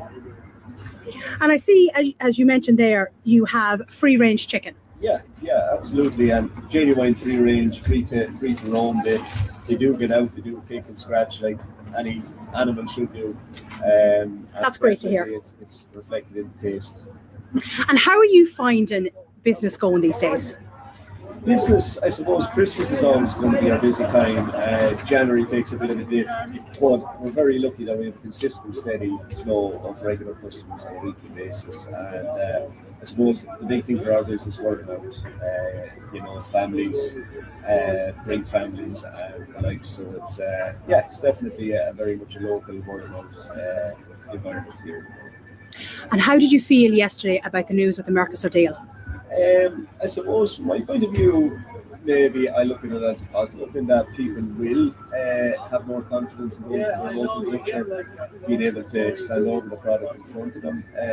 Mislabeling has been a huge issue over the years, even before this deal. And the small print that people don't often see will be a worry that this meat will filter in unbeknownst to the consumer. And again, where we see the supermarkets now with no butcher's counters, where do you go to ask that question or get that confidence around to do a product when counter is not listed in this major retailers? And you're correct in everything you say. Like anyone who comes in and speaks to you, you know, they can say, well, where do you get your meat from? Is that free range? You know, where is the cattle from? You know, and you have that traceability. Whereas, you know, if you're going to flood the country with inferior beef, nobody knows, you know, where the meat is coming from exactly, what it has been introduced to, what is, you know, what's going on. Where at least with your Irish butchers, you can find out all this information. And as you said yourself, labelling is so important. So important. And it's the food miles as well. Like, we're very lucky. Our abattoir is only 5 minutes from the farm, and then we're only 10 minutes into Carlow. So the product you're getting is second to none compared to being shipped halfway around the world, frozen and defrosted and maybe frozen again. It's just scary. The health implications in the long term is a big worry, and it should be a big worry for all consumers. Well, the worry is the Farmers Journal have highlighted that a lot of the cattle over there are injected with antibiotics and God knows what else. Absolutely, yeah. You know. And this again, like I suppose the assurance we can give people is our lambs are born and bred on our farm, and we're probably quite unique in that all the lamb that we sell across this counter is antibiotic free. So essentially, the lambs that we may have to administer medicines to, they will go to a different channel versus our farmers market lamb here. So it's, again, people do look for that, and I think it's very important down the line with microbial resistance, and again, the long-term health implications is huge with a person. And do you have a shop in Castledermot, a butcher's? No, this is our weekly out. So what you can see here is fresh product. We prep it very early on a Saturday morning to have it looking its best, and obviously tasting its best for the customer. So it is completely a Saturday market to ensure our product stays fresh. Perfect. That's great. Well, listen, Graham, thank you so much, and I really appreciate you speaking to me. And listen, the very best of luck for 2026. Thank you, Orla. No, great to have you. Nice man. So, on a Saturday, but he was just so nice and so informative, and I'm absolutely delighted at how well my butcher's videos have done. You know, they've gotten just colossal views, and I have a few more to come as well. But it was really funny. The first video I did on Bosco's with the guy Jamie, I went into the shop yesterday to see was he there, just, you know, to take the piss out of him. And oh my God, the compliments that guy got, because he just came across as being so natural. And it was really funny because one of the other lads was in laughing. He was like, oh yeah, he said, we even had the postman in this morning asking where the TikTok star was. So I'd say he's just getting you know, everyone's like, oh, good man, Jamie. But we are heading way over 40,000 views on those, on the Bosco videos alone. And your man there, Graham, I think he's heading up on, I'm not sure, is he heading up on 15,000 views or more or something like that? But it's amazing how these videos have done. And again, it really just shows the importance of checking your labels and, you know, asking where your meat is coming from. Yeah, I agree with you. I'm just going to talk about this here. Paul, Orla, you need to talk about the homeless hub in Whitehall for Irish mothers and children now being torn into an iPass. I haven't got any information on it, to be honest with you, Lizzie, but if you can send it in to me there, the number is there, look. If you have anything there, send it in to me. The number is there, 089 406 5986, 089 406 5986. As I said, I've nothing on it, and nobody has sent me in anything on it. So if you can, if anyone has it, I'm looking at the WhatsApp here now. There's nothing coming through the WhatsApp here yet. Oh, I've just got this. What's this? No. 10 o'clock at night. That's not good, man. That's not good. Yeah. The feedback is Orla. The feedback is Orla. It's all Orla. It's all Orla. Yeah, that's all I'm getting is message saying it's all Orla. Now, when I turn on your mic, I'm getting them years.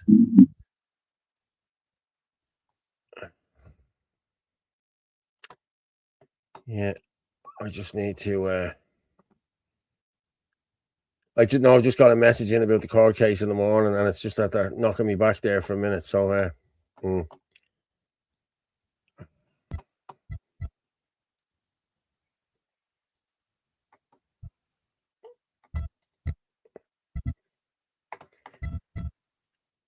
Someone is saying Satan is back. That's what it sounds like. Orla is muted. Yeah, I know. I have her muted.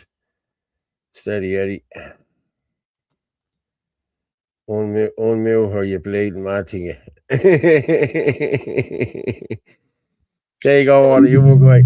Couple of comments there. Just go back there about Bosco's.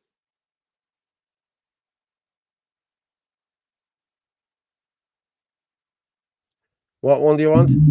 I don't know. I think it was before or after that. It says Bosco's.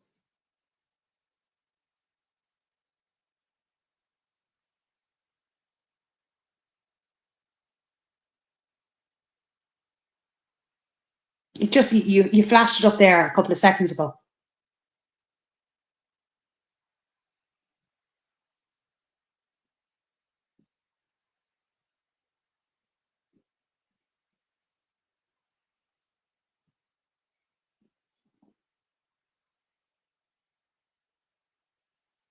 No, what did it say, Orla? I can't find it. I just saw Bosco's wrote in it. It was like in brackets. Bosco. That's the name of the butchers.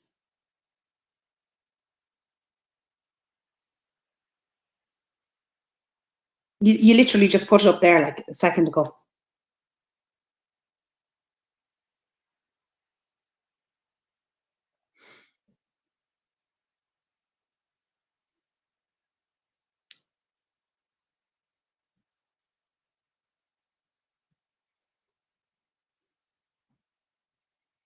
Oh, look, it doesn't No, I matter. can't find it. Doesn't matter.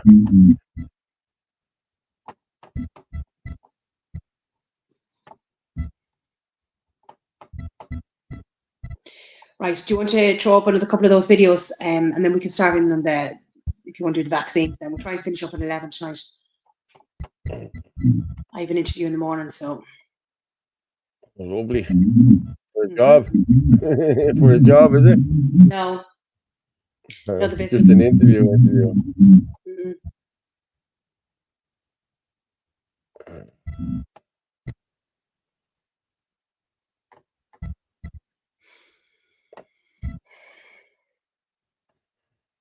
Sure, we may as well go on to the TV license. I thought this was interesting.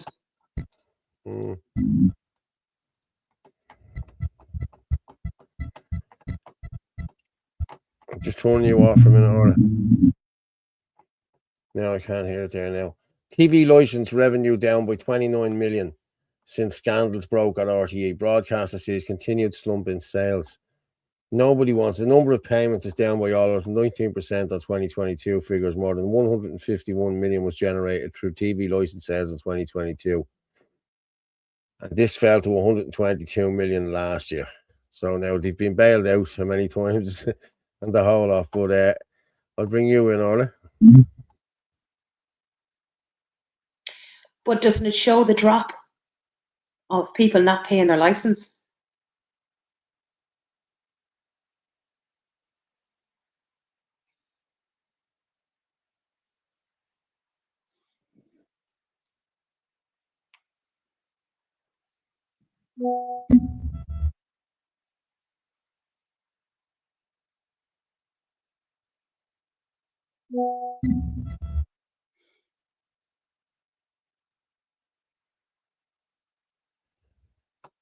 Yeah, it's crazy, isn't it? Like, bailed out for 750 million last year, you know what I mean? Yeah, 725. It just shows, like, you know, it's a lot of people not paying their license. The Bosco, the Bozo is John Flynn. I don't know what he's talking about. RTE scumbags. They are scumbags.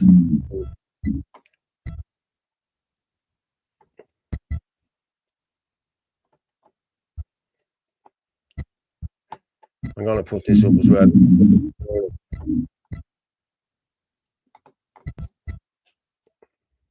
Don't know if you can see it there, and I'll make it bigger. Ireland will provide 42 million in assistance to the people of Palestine in 2026, with 20 million going to support the work of UNRWA in providing vital services to Palestinian refugees in Gaza and the West Bank and across the region. The funding will bring Ireland's support to the people in Palestine since January 2023 to 144 million by the end of 2026. The funding is helping to provide basic services that people in Gaza and the West Bank are being denied through conflict and violations of their human rights. Now, if we could have given that's 144 million in 2.5 years, say, well, it's not only 2 years, from 23 to 25, 144 million. We could have sorted the homeless crisis here with that. You could have had homeless hubs, you could have had all sorts brought in there and put up there for that. Like, when do we as a people say, listen, lads, enough is enough here? You know what I mean? You can't keep giving to them and not giving to us. You know? Yeah. You know, you can't do that. Hang on a sec. Where's my mouse gone? My mouse is gone. Jesus Christ, it's over there. Now it's over here. Stop sharing.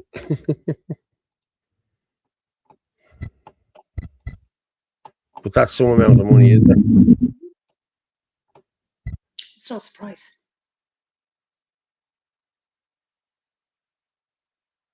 Anybody but the Irish. Yeah, well, that's it, isn't it? Anyone but the Irish, you know what I mean? What about the 124 million Martin was given to Ukraine? Yeah. Yeah, 124 million for that. If we closed their borders, we could not have had we wouldn't have had a homeless crisis. You're right, John Flynn. The funding is to help Israel drill for oil on the coast of Gaza. Palestinians don't see any of the money. Are you joking? Yes. We know exactly what they did. We know exactly why they did it. Sure, look at it. It's leveled, you know. But I'm going to just play the Enoch Burke one more time because we're up to 700 there now. So I'm going to play this one more time and we'll come back. This is a travesty now today. I was told, as you know, by Judge Cregan just a matter of weeks ago that I was to be in here for life, that I was going to be behind these bars until I broke. But now today we have a different story. I'm coming out here, no sense to it, no reason to it. This is the same judge who said I would never get out, no Christmas holidays, no Easter holidays, and now I'm being released, and there's no sense to it at all. And of course, the worst part of this is that I'm not being given back my job. You know, I'm not being embraced back at Wilson's Hospital School today. The judge isn't saying put him back in his classroom where he belongs. It's a quick fix.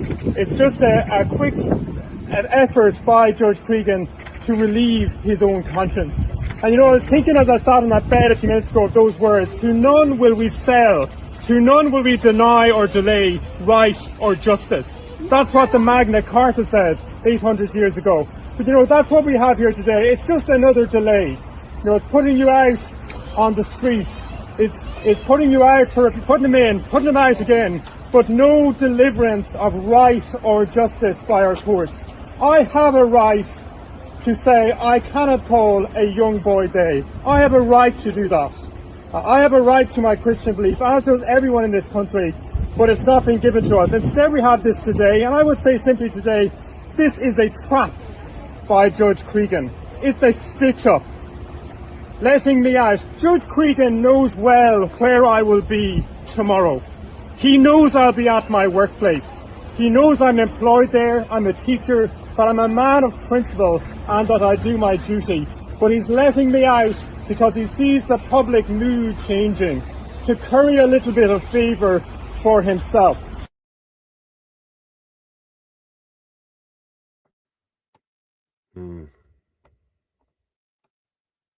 Now, that's it. Enoch Burke is free, but he's only free for a couple of hours, I would say. And again, people, if you can get there tomorrow, please do. Please do. Right, Orla, I think we'll move on. We'll move on with the vaccine stuff there because I have Christine Anderson I want to play. I have a couple of studies. Video. We could be finished early enough right now. So I'm going to go with Christine Anderson. Let's hear what she has to say. once again with a message to you. As you know, in the election campaign to the EU Parliament, I ran on the promise that I would deliver an inquiry committee into the unspeakable events around the mRNA procurement contracts and how Ursula von der Leyen acted in that. So I tried to deliver on it. That is to say, we managed to get the required signatures for having such an inquiry committee twice. And both times, it was just simply buried in some unelected body behind closed doors so that you, the citizens, would not find out who is actually for transparency, who is actually for accountability of the Commission. Instead, like I said, they buried it in behind closed doors with no one to ever know. Well, since I ran on that promise, I'm doing my best to live up to that promise. What I'm doing right now is, together with two colleagues, one of them is Marieke Ehlers. She is from the Netherlands, the Geert Wilders party. And we also have Charlie Weimers on board. He is from the Sweden Democrats. We decided to file a complaint with the European Court to have the decision that was taken in Conference of Presidents, to have that decision annulled. At the very least, we should have an open vote in the plenary so that all the citizens can see who is for transparency and who isn't. Who is for pretty much covering up for Ursula von der Leyen, who, in my view, is as corrupt as it gets, and who isn't. Who is actually representing the people in the respective member states and who is not. This is what we're trying to find out. That's why we petitioned the court. And as always, I'll keep you updated as we go along. Thank you so much. So she's at the putting that in there now. Fair play to her. She's very good. She is very good, yeah, Christine Anderson. She is. I just want to say there, Angela Leggett, they want Enoch out of jail before St. Patrick's Day, before going to America. He'll be back in tomorrow. This is just a token gesture for a couple of hours. I'm telling you now. Like, share, so yeah, fair play to everyone. If you can go on to the @Irish Column YouTube channel and just subscribe. I think we're up to 200 and something subscribers there now already. So yeah. I think we are. I'll tell you now what we're up to. No, it's the Irish Column one. Dashboard. 228 subscribers. Fair play, lads. If you can, go to YouTube and @Irish Column and the Irish Column and just subscribe, please, if you can, people. That's all I'm asking. Yeah. So, yeah, there's a lot of stuff coming out about these vaccines. An awful lot of stuff coming out about these vaccines. You see, once I put you on, that comes out. Yeah, just hang on, Orla. I'll bring you back in a minute. Imagine you love being governed so much that you need a government for your government, yeah. Anyone who can't see this all being orchestrated worldwide, there is no point trying to convince them at this point. I do. Absolutely, Vincent Brown, yeah. BBC reported Enoch's releasing, added that he's still on full pay, but forgot to mention the state is stealing it back. Yes. Never forget, never forgive. How are you, Cora? Okay, I have. Is it John Campbell, isn't it? And then that Nicholas guy is above him. Yeah, Nicholas Wersher. What's his name? Let me just look. Orla.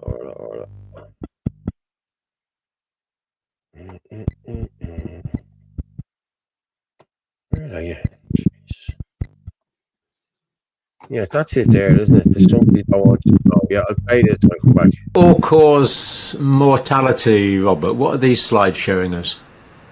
Okay, we've introduced the topic then of dangers of the vaccine, and most statisticians would say that the best way of assessing the danger of any vaccine is to look at the impact on the all-cause mortality. In other words, we know there's a steady line of mortality within a population, but if something happens and that goes up by 10 or 15%, then generally it's a correlation with whatever's been introduced into that population. Now, the problem with that, which has been widely discussed around the world, has been that you can draw graphs like the one that you can see on the left, which was done by a friend and colleague of mine who is a very excellent statistician on the Australian data.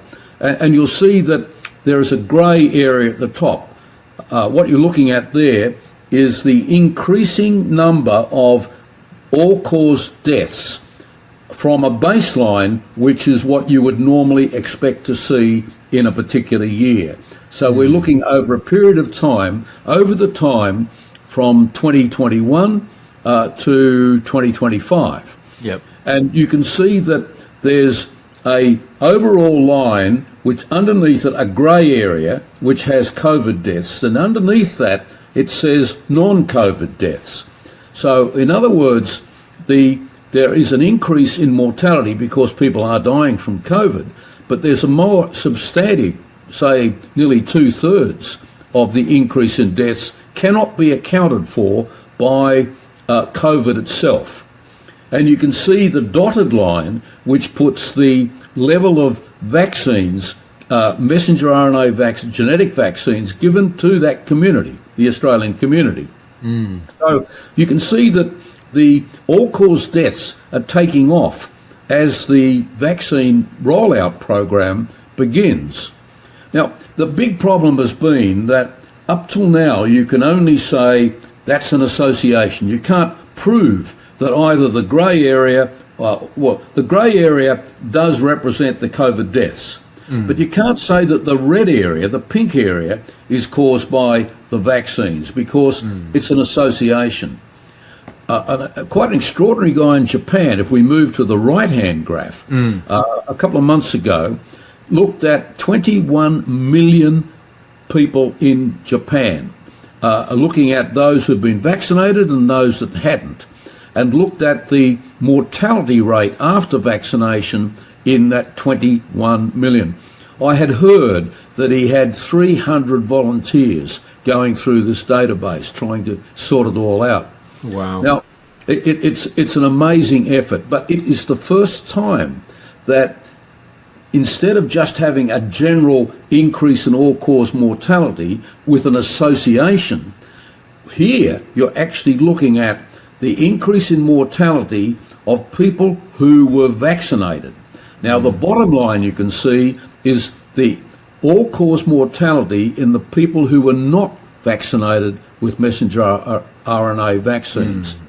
And the dotted line above, which peaks about, it says 90 to 120 days, 3 or 4 months after being vaccinated, that is the mortality that occurs in the vaccinated group. So what makes this a very important study? And look, it's an early study. It's going through the publication records at the moment, but I know an American has taken the basic data and analysed it himself and come up with the same outcome. So it's pretty solid stuff, but you know, we're all waiting for it to appear in the bona fide press, although I suspect most of the journals wouldn't want to publish it. But the excess deaths in Australia, we can't attribute them to COVID vaccines. We can say there's a temporal correlation. It's associated with, and we can't think of any other cause, but we can't prove it. But in Japan, there's evidence that there is a causal correlation between the vaccines and the excess. You're only looking at vaccinated versus unvaccinated people. And the increase that you can see in all-cause mortality is only seen in the vaccinated group. And by 5 or 6 months, it's back down to the non-vaccinated number of individuals. And if that was true in Japan, it may well be true in Australia. Well, there's now been a similar study done by another statistician in Australia that is not quite as good as this, but very similar, saying exactly the same thing, And I understand that Czechoslovakian data has been, in the last few weeks, analysed, also showing vaccinated versus non-vaccinated. So, this is what we're seeing now. All the hens are coming to roost. We're seeing more and more of the data, the good data coming out. And of course, in the United Kingdom, the vaccinated versus unvaccinated data, they refused to release that just last week. Isn't that appalling? The government have refused to release that data. How could you send a more definite message that there's something here we don't want you to see?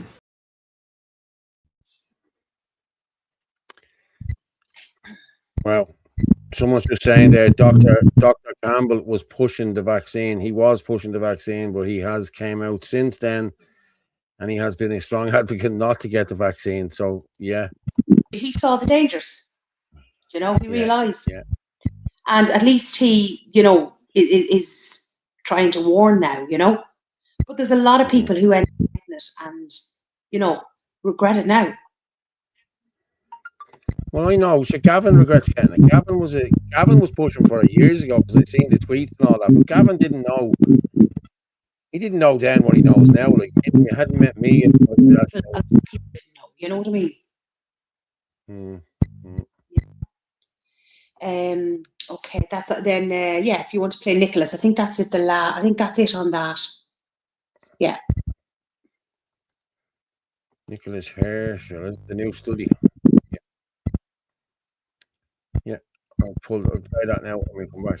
Looking at the Louisiana Department of Health infant death records and their immunization status, and found that the infants who receive all 6 of the CDC recommended vaccines at the age of 2 months old faced a 68% increased risk of dying in the following month compared to the unvaccinated children.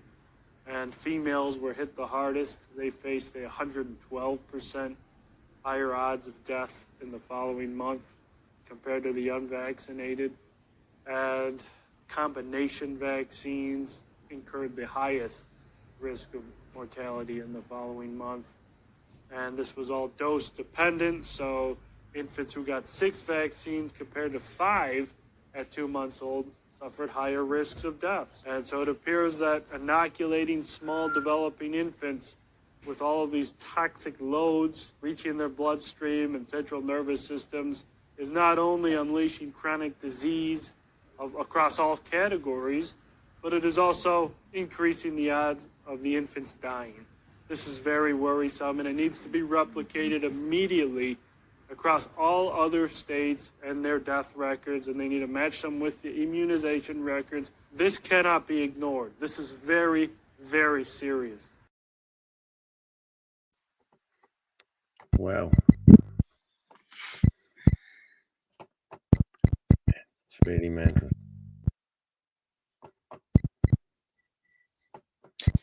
Actually, I'm going to send you something over here.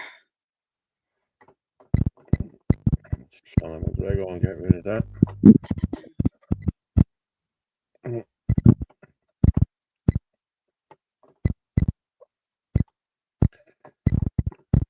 I have a video there. I'm going to play that in a minute.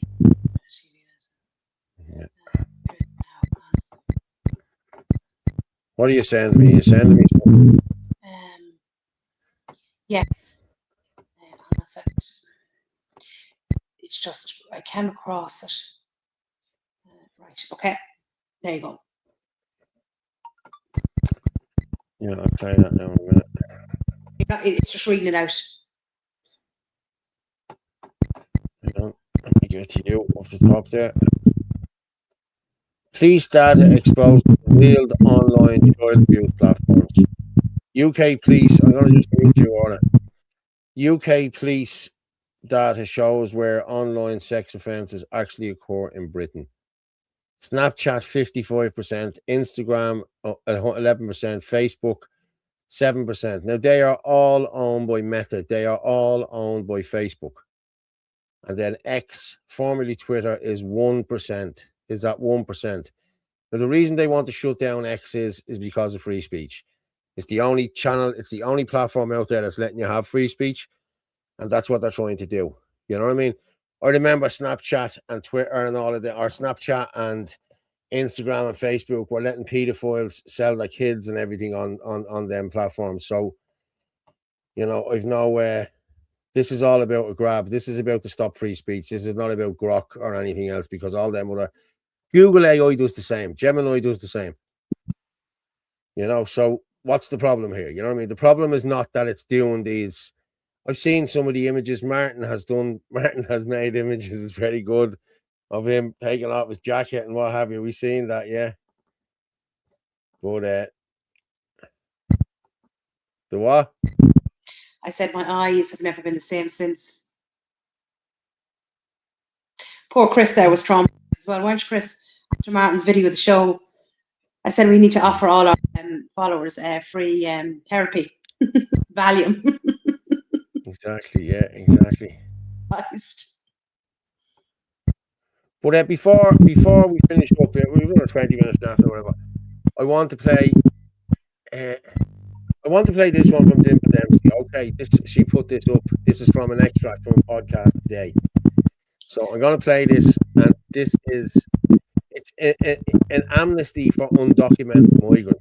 This is what this is all about. They're doing this now, so I'm going to play that now, and we come back and talk.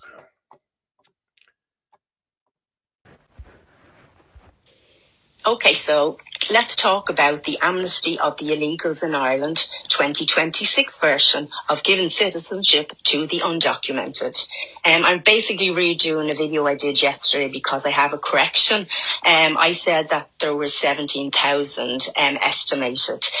Believe it or not, that was actually the 2022 estimation, and based on the applications that may have applied. Currently in 2026, there is no official register of undocumented migrants in Ireland. Our government does not know how many illegals are here and what genders are here. An approximate number will only become clear after people apply.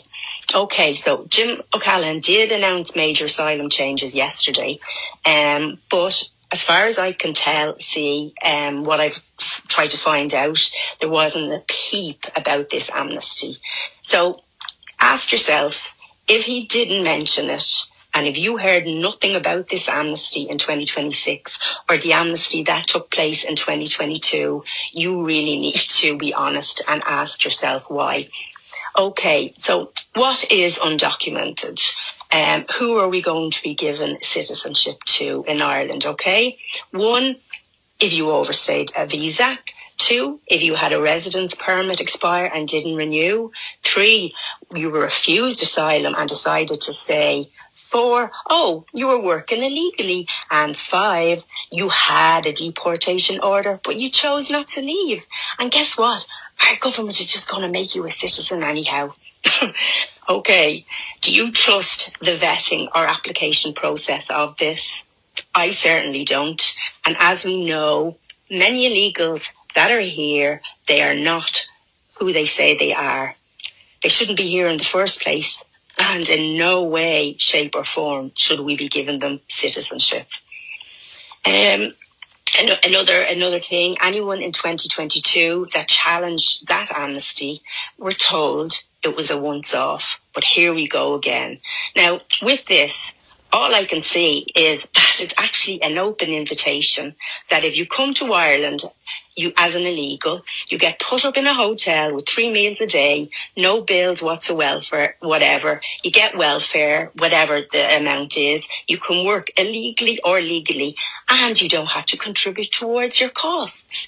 You get to keep every penny for yourself. And then in a few years' time, we will give you citizenship because the Irish government are handing out amnesty to illegals like Smarties. Let that sink in. And then, you know, when they do become citizens, let's not forget what that will bring. And that's another video. Talk will be all on housing lists, you know, and you know where that goes. So basically, the government are risking women and children's safety for votes, and a lot more. These new citizens may get the government's vote now, but once there is enough of them, the government won't be part of their plan anymore. They'll run their own parties, they run independently, and they will look out for their own. And we know the rest of the story, where this will go. So it begins. And while in the States, illegal migrants are getting deported, in Ireland, we are rewarding them with citizenship. Explain that one. I don't care, look, if you agree with me or not. I have real concern, I've real worry, I've real upset about where this country is going. I even find it overwhelming. Every day we hear something new. Yesterday there were, what was it, either 42 or 45 million announced for Gaza. Like, talk about kicking a dog when they are down. And how much more can we take of this? But for all of you who don't believe this is happening, or blah, blah, blah, or, you know, choose not to take any of this in, believe you me, this will affect you, your family, and your future family. So, you know, it's on you. Yeah, okay, that's my 2 pence on that. If you want to share it out, you want to repost it, go ahead, go for it, because a lot of my videos are, I have to redo them and put them up using not hurty words. And I'm only getting about 400 views, so you know yourself. Wow, that's a bit mad, isn't it? Look at that now. That's the amnesty, you know what I mean? An amnesty for migrants, for undocumented men. Undocumented. Not vetted. Unvetted. Yeah, we don't know who these people. That would be a good time to put up the X post on from the Irish statistics, showing the PPS numbers.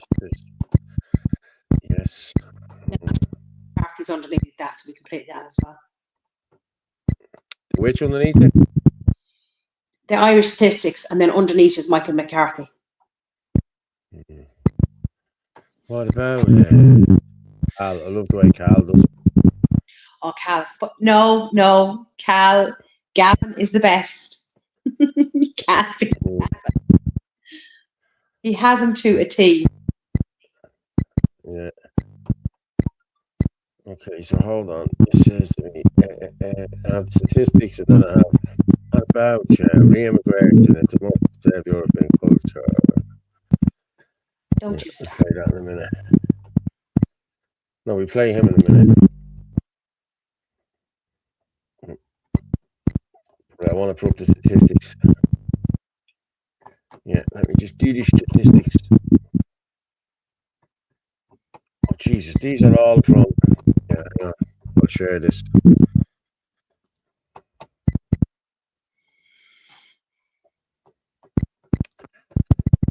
Yeah, did you know Irish PP? Or I'm going to freeze you again there. Hang on. Yeah, did you know Irish PPS numbers were an average of only 28% of all PPS numbers issued during 2025? So 28% of all of them. These are typically for births. Therefore, this does not take into account the number of Irish deaths. So there we go. Look at this. January 2025, all number 176, 17,699. February, 16,240, and 15,000. Like September was the highest. No, it wasn't October last year. Look. That's some amount of PPS numbers, look. And now on the next one, I think it shows us. I'll close that down.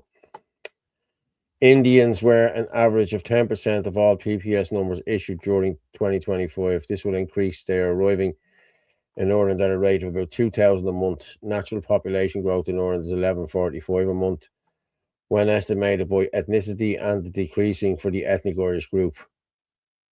There you go there. It's the same numbers. It's mental, isn't it? Indian, look, January, India, 1,400, 8% of the people coming in was from India. February, India, 2027, 1,559, 37. September last year, October last year, We 3,737 Indians came in the month of September. That is unbelievable. That is, I have to say.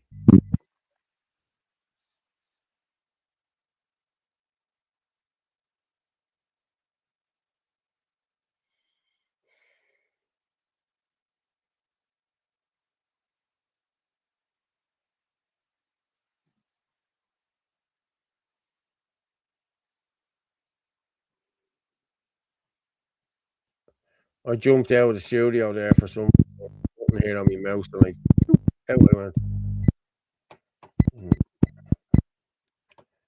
I'm gonna play Michael McCarthy's thing now. Okay.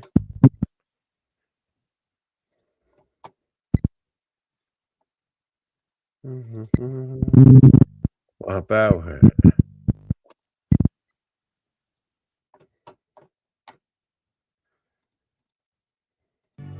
This is basically in just the last 100 years. Look at white European ancestry.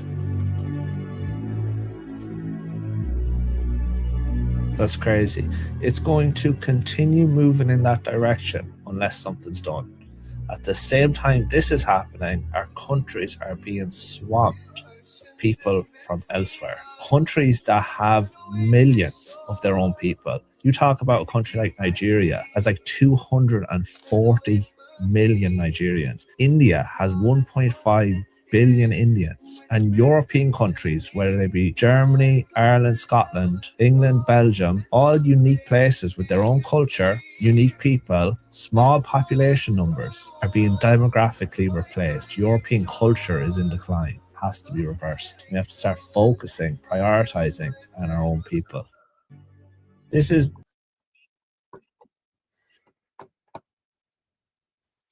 So then that's a good one then to play. You see the half of Europe's school kids. Where is it? See there? I think we played that already on thing, did we not? We did. It's only 1 minute anyway, 23 seconds, so. Yeah, I know. But I did have it here before. Yeah. I don't think we played it. Okay, I'm pulling it up there now, so give it a minute. Those PPS numbers are frightening. We need to get some fire in our bellies and stop just watching what's going on. I agree with you. Mary, isn't it? Yeah, sure, it's Mary. But I want to play Ferg's video as well before we finish up. But okay, half of Europe's children are Muslims. What's this? Not some invented scare tactic. It's the reality happening all around us. Look at the numbers. In Brussels, 52% of school children are Muslim. In Amsterdam, 43%. In Vienna, 41%. In London, 37.5%. These are not stories, but facts. In Budapest, in my home city, it is still low, around 5-7%, but the trend is clear. What is happening on the West will soon reach Eastern Europe as well. And the problem is not that someone is Muslim. The problem starts when the ideology begins to suppress our worldview. When little girls are asked to cover their shoulders because someone else's culture demands it. When a Brussels representative says, if you don't like the Muslim environment, go somewhere else. That's not integration. That's cultural pressure and colonization. This is not empty fear-mongering. The world around us is changing and faster than we might think. Our schools, our streets, our cities are transforming. And if we don't pay attention, others will write our future for us. Saying this is not hatred, but self-defense. It's common sense. We cannot allow others to dictate how we should live in our own country. And that's the problem. This is not a game and not a political slogan for you to use. This is the reality. We can play with it, downplay it, but the facts are available for everyone to see. So it would be really good to look at them before it's too late and we realize that we missed our chance. The choice is still ours today.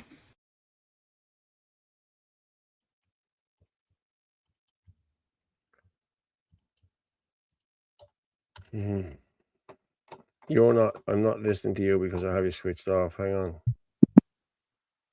I just said interesting.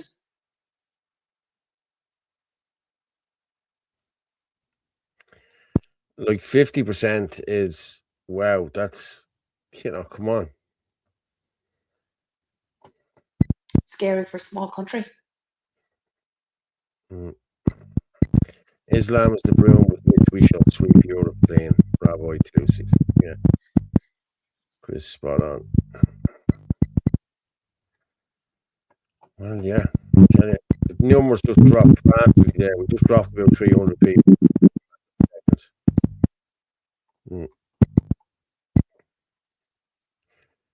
I just want to play this one here. Now, lone parent migrant families with legal status in Ireland are trapped between direct provision and homelessness. That's according to research by ActionAid Ireland. Meet the women who are part of an ActionAid project supporting migrant lone parents. They all came to Ireland seeking better lives, but are highlighting the hurdles parents face through an exhibition at Flux Studios in Dublin.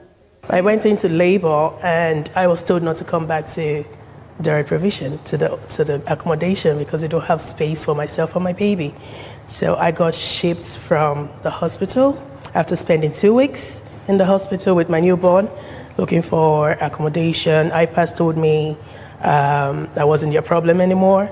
And the council told me I'm not their problem as well. So I was left homeless in the hospital with a newborn baby. Janet went to emergency accommodation in the Midlands. There was mold, there was insects in the room. And when I complained, the manager told me I'm from Africa, I should deal with it. So, but luckily I got myself an accommodation in 2024. This exhibition is in conjunction with peer-led research by ActionAid, which shows most lone migrant parents face discrimination and racism in the rental market. Racism was the key point that kept on coming up. The people being afraid to have their name in the DAFT listing because they're afraid that they won't even get a viewing. But every single person that was interviewed referenced racism throughout the report. Among the recommendations proposed in the report is ending the practice of moving families away from schools and communities when they receive status and stopping the transfer of parents with children into emergency centres. Alva Keneally, RTE News.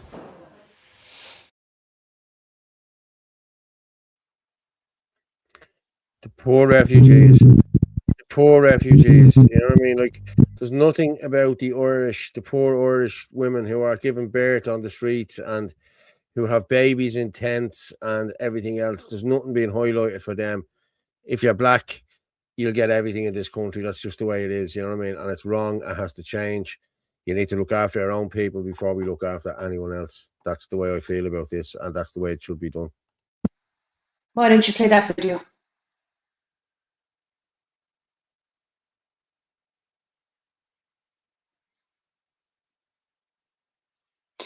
I'm sure he'd be delighted to know about it.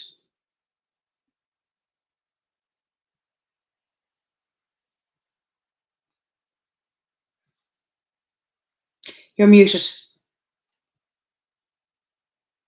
Yeah, we play this and we come back. I want to play. I have the video there from Ferg. Yeah, that's fine. Then we can finish up. Where'd you sleep last night? Sleeping in an old abandoned shop. Freezing. How would it be hot filled? I got a bit earlier. You got a bit earlier? I got the 7 so to make. How long have you been on the streets, bro? So 4 or 5 each, yeah. 4 or 5 weeks. What happened? My wife, to be honest. Your wife? Went through the side of me. I hit the zinc. I'm off the zinc was 3-4 months. Do you need a pair of gloves or anything like that? I have gloves on. I don't have them on me, but we can go and buy a pair somewhere, like. See, if we're doing something else, take his spot, that's why I got Steve. Yeah. I'll get you a pair of gloves and I'll come back, right? It's not much, bro. It's the beanie, a pair of gloves, a t-shirt. I finished my apprenticeship tiling, yeah? Serious good tiler.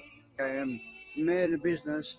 I was buying out a house with my wife, never put out an eye. That never come off my neck.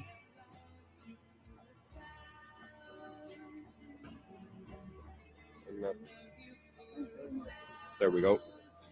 Looks well on you. Huh?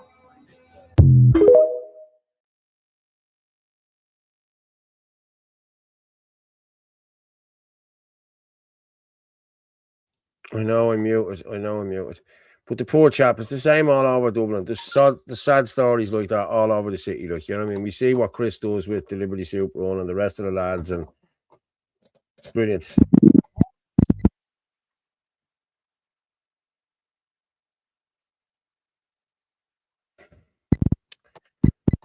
Yeah, okay. I'm just going to play Ferg's video and we're going to finish up.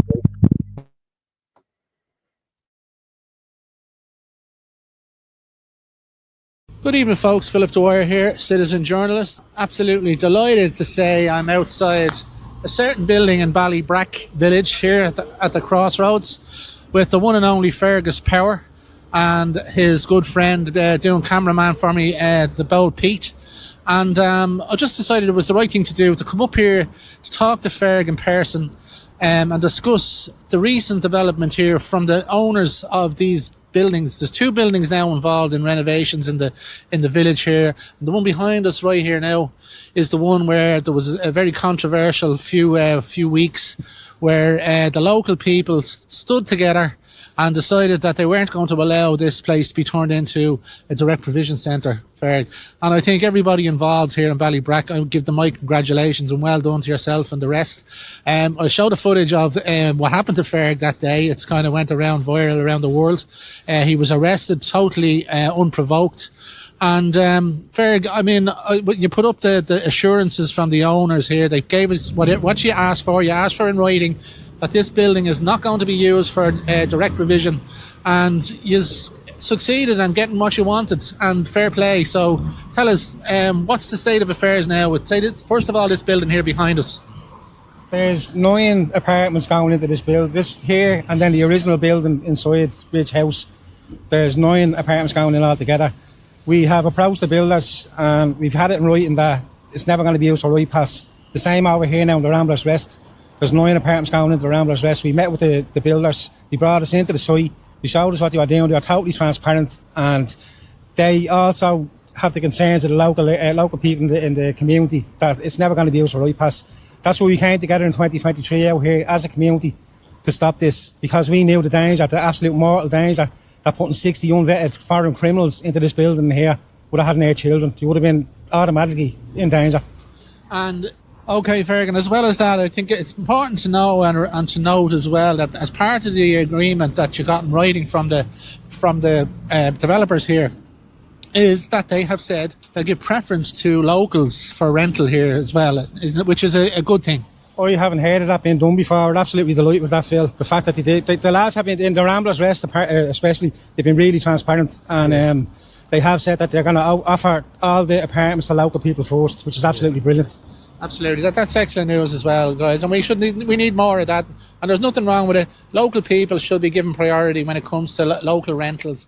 It just, I mean, the whole symbolism of this is that what can be done when a community sticks together, Ferg, and no better community than Ballybrack. And I think in a lot of my commentaries around Dublin and around the country, there's certain places in Dublin and in Ireland that you don't go around and mess with the community. You don't dirty your bib with them. They won't let you away with this. They will stand up for themselves. It's never going to happen around here. Never, ever going to happen around here. We have a core group of people around here, parents, and that's all we are, concerned parents. We had all the usual trope, far-right racists, the whole lot of the politicians, Sinn Féin, People Before Profit, Fianna Fáil, Fine Gael, Jennifer Carroll McNeil, who instigated, by the way, all the political policing up here. But yeah, look, I have to give a big shout out to the community around here. They're absolutely wonderful people, and I can't thank them enough for standing together, standing as one. And it goes to show that people power works, lads. Yeah, and there was an unfortunate incident here with criminal damage and stuff like that, but nobody here, this channel, and we don't condone that kind of behaviour, but at the same time,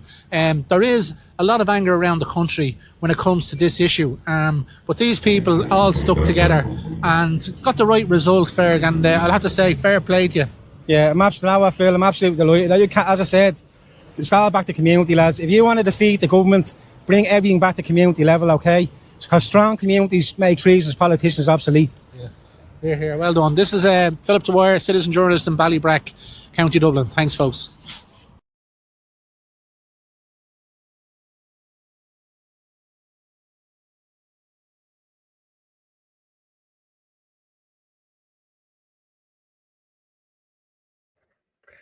Yeah. I think we finish up there now, Orla, will we? I'll let you just say your goodbyes there now. I'll bring you back in and you can say thank you and whatever.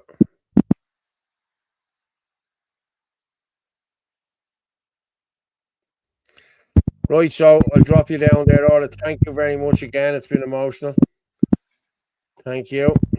I'll drop you down and talk to you in a minute. Thanks very much. Well done. Cheers. Well, people, there we are. Another night, another gone. We're 2 hours and 4 minutes. You don't see this time going here, you know. I'm just going to read out here now. Well done, lads. I believe and think. I guess, you know, okay.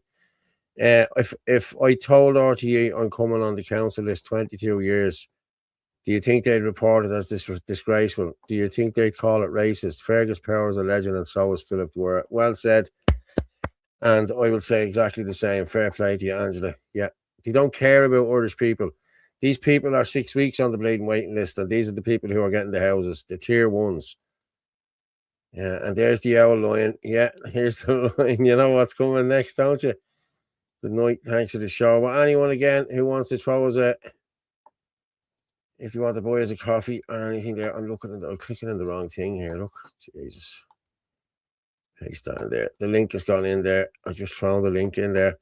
I'm actually just going to throw this back up as well, just in case anyone wants to buy us a coffee before I finish. There you go. So there you go, people. Anyone want to buy us a coffee, please do just before we go off. Thank you very much. I will stop sharing there now. And as I say every night when we're finishing up, the truth is like a lion. You don't have to defend it. You just let it loose and it will defend itself. Good night and God bless.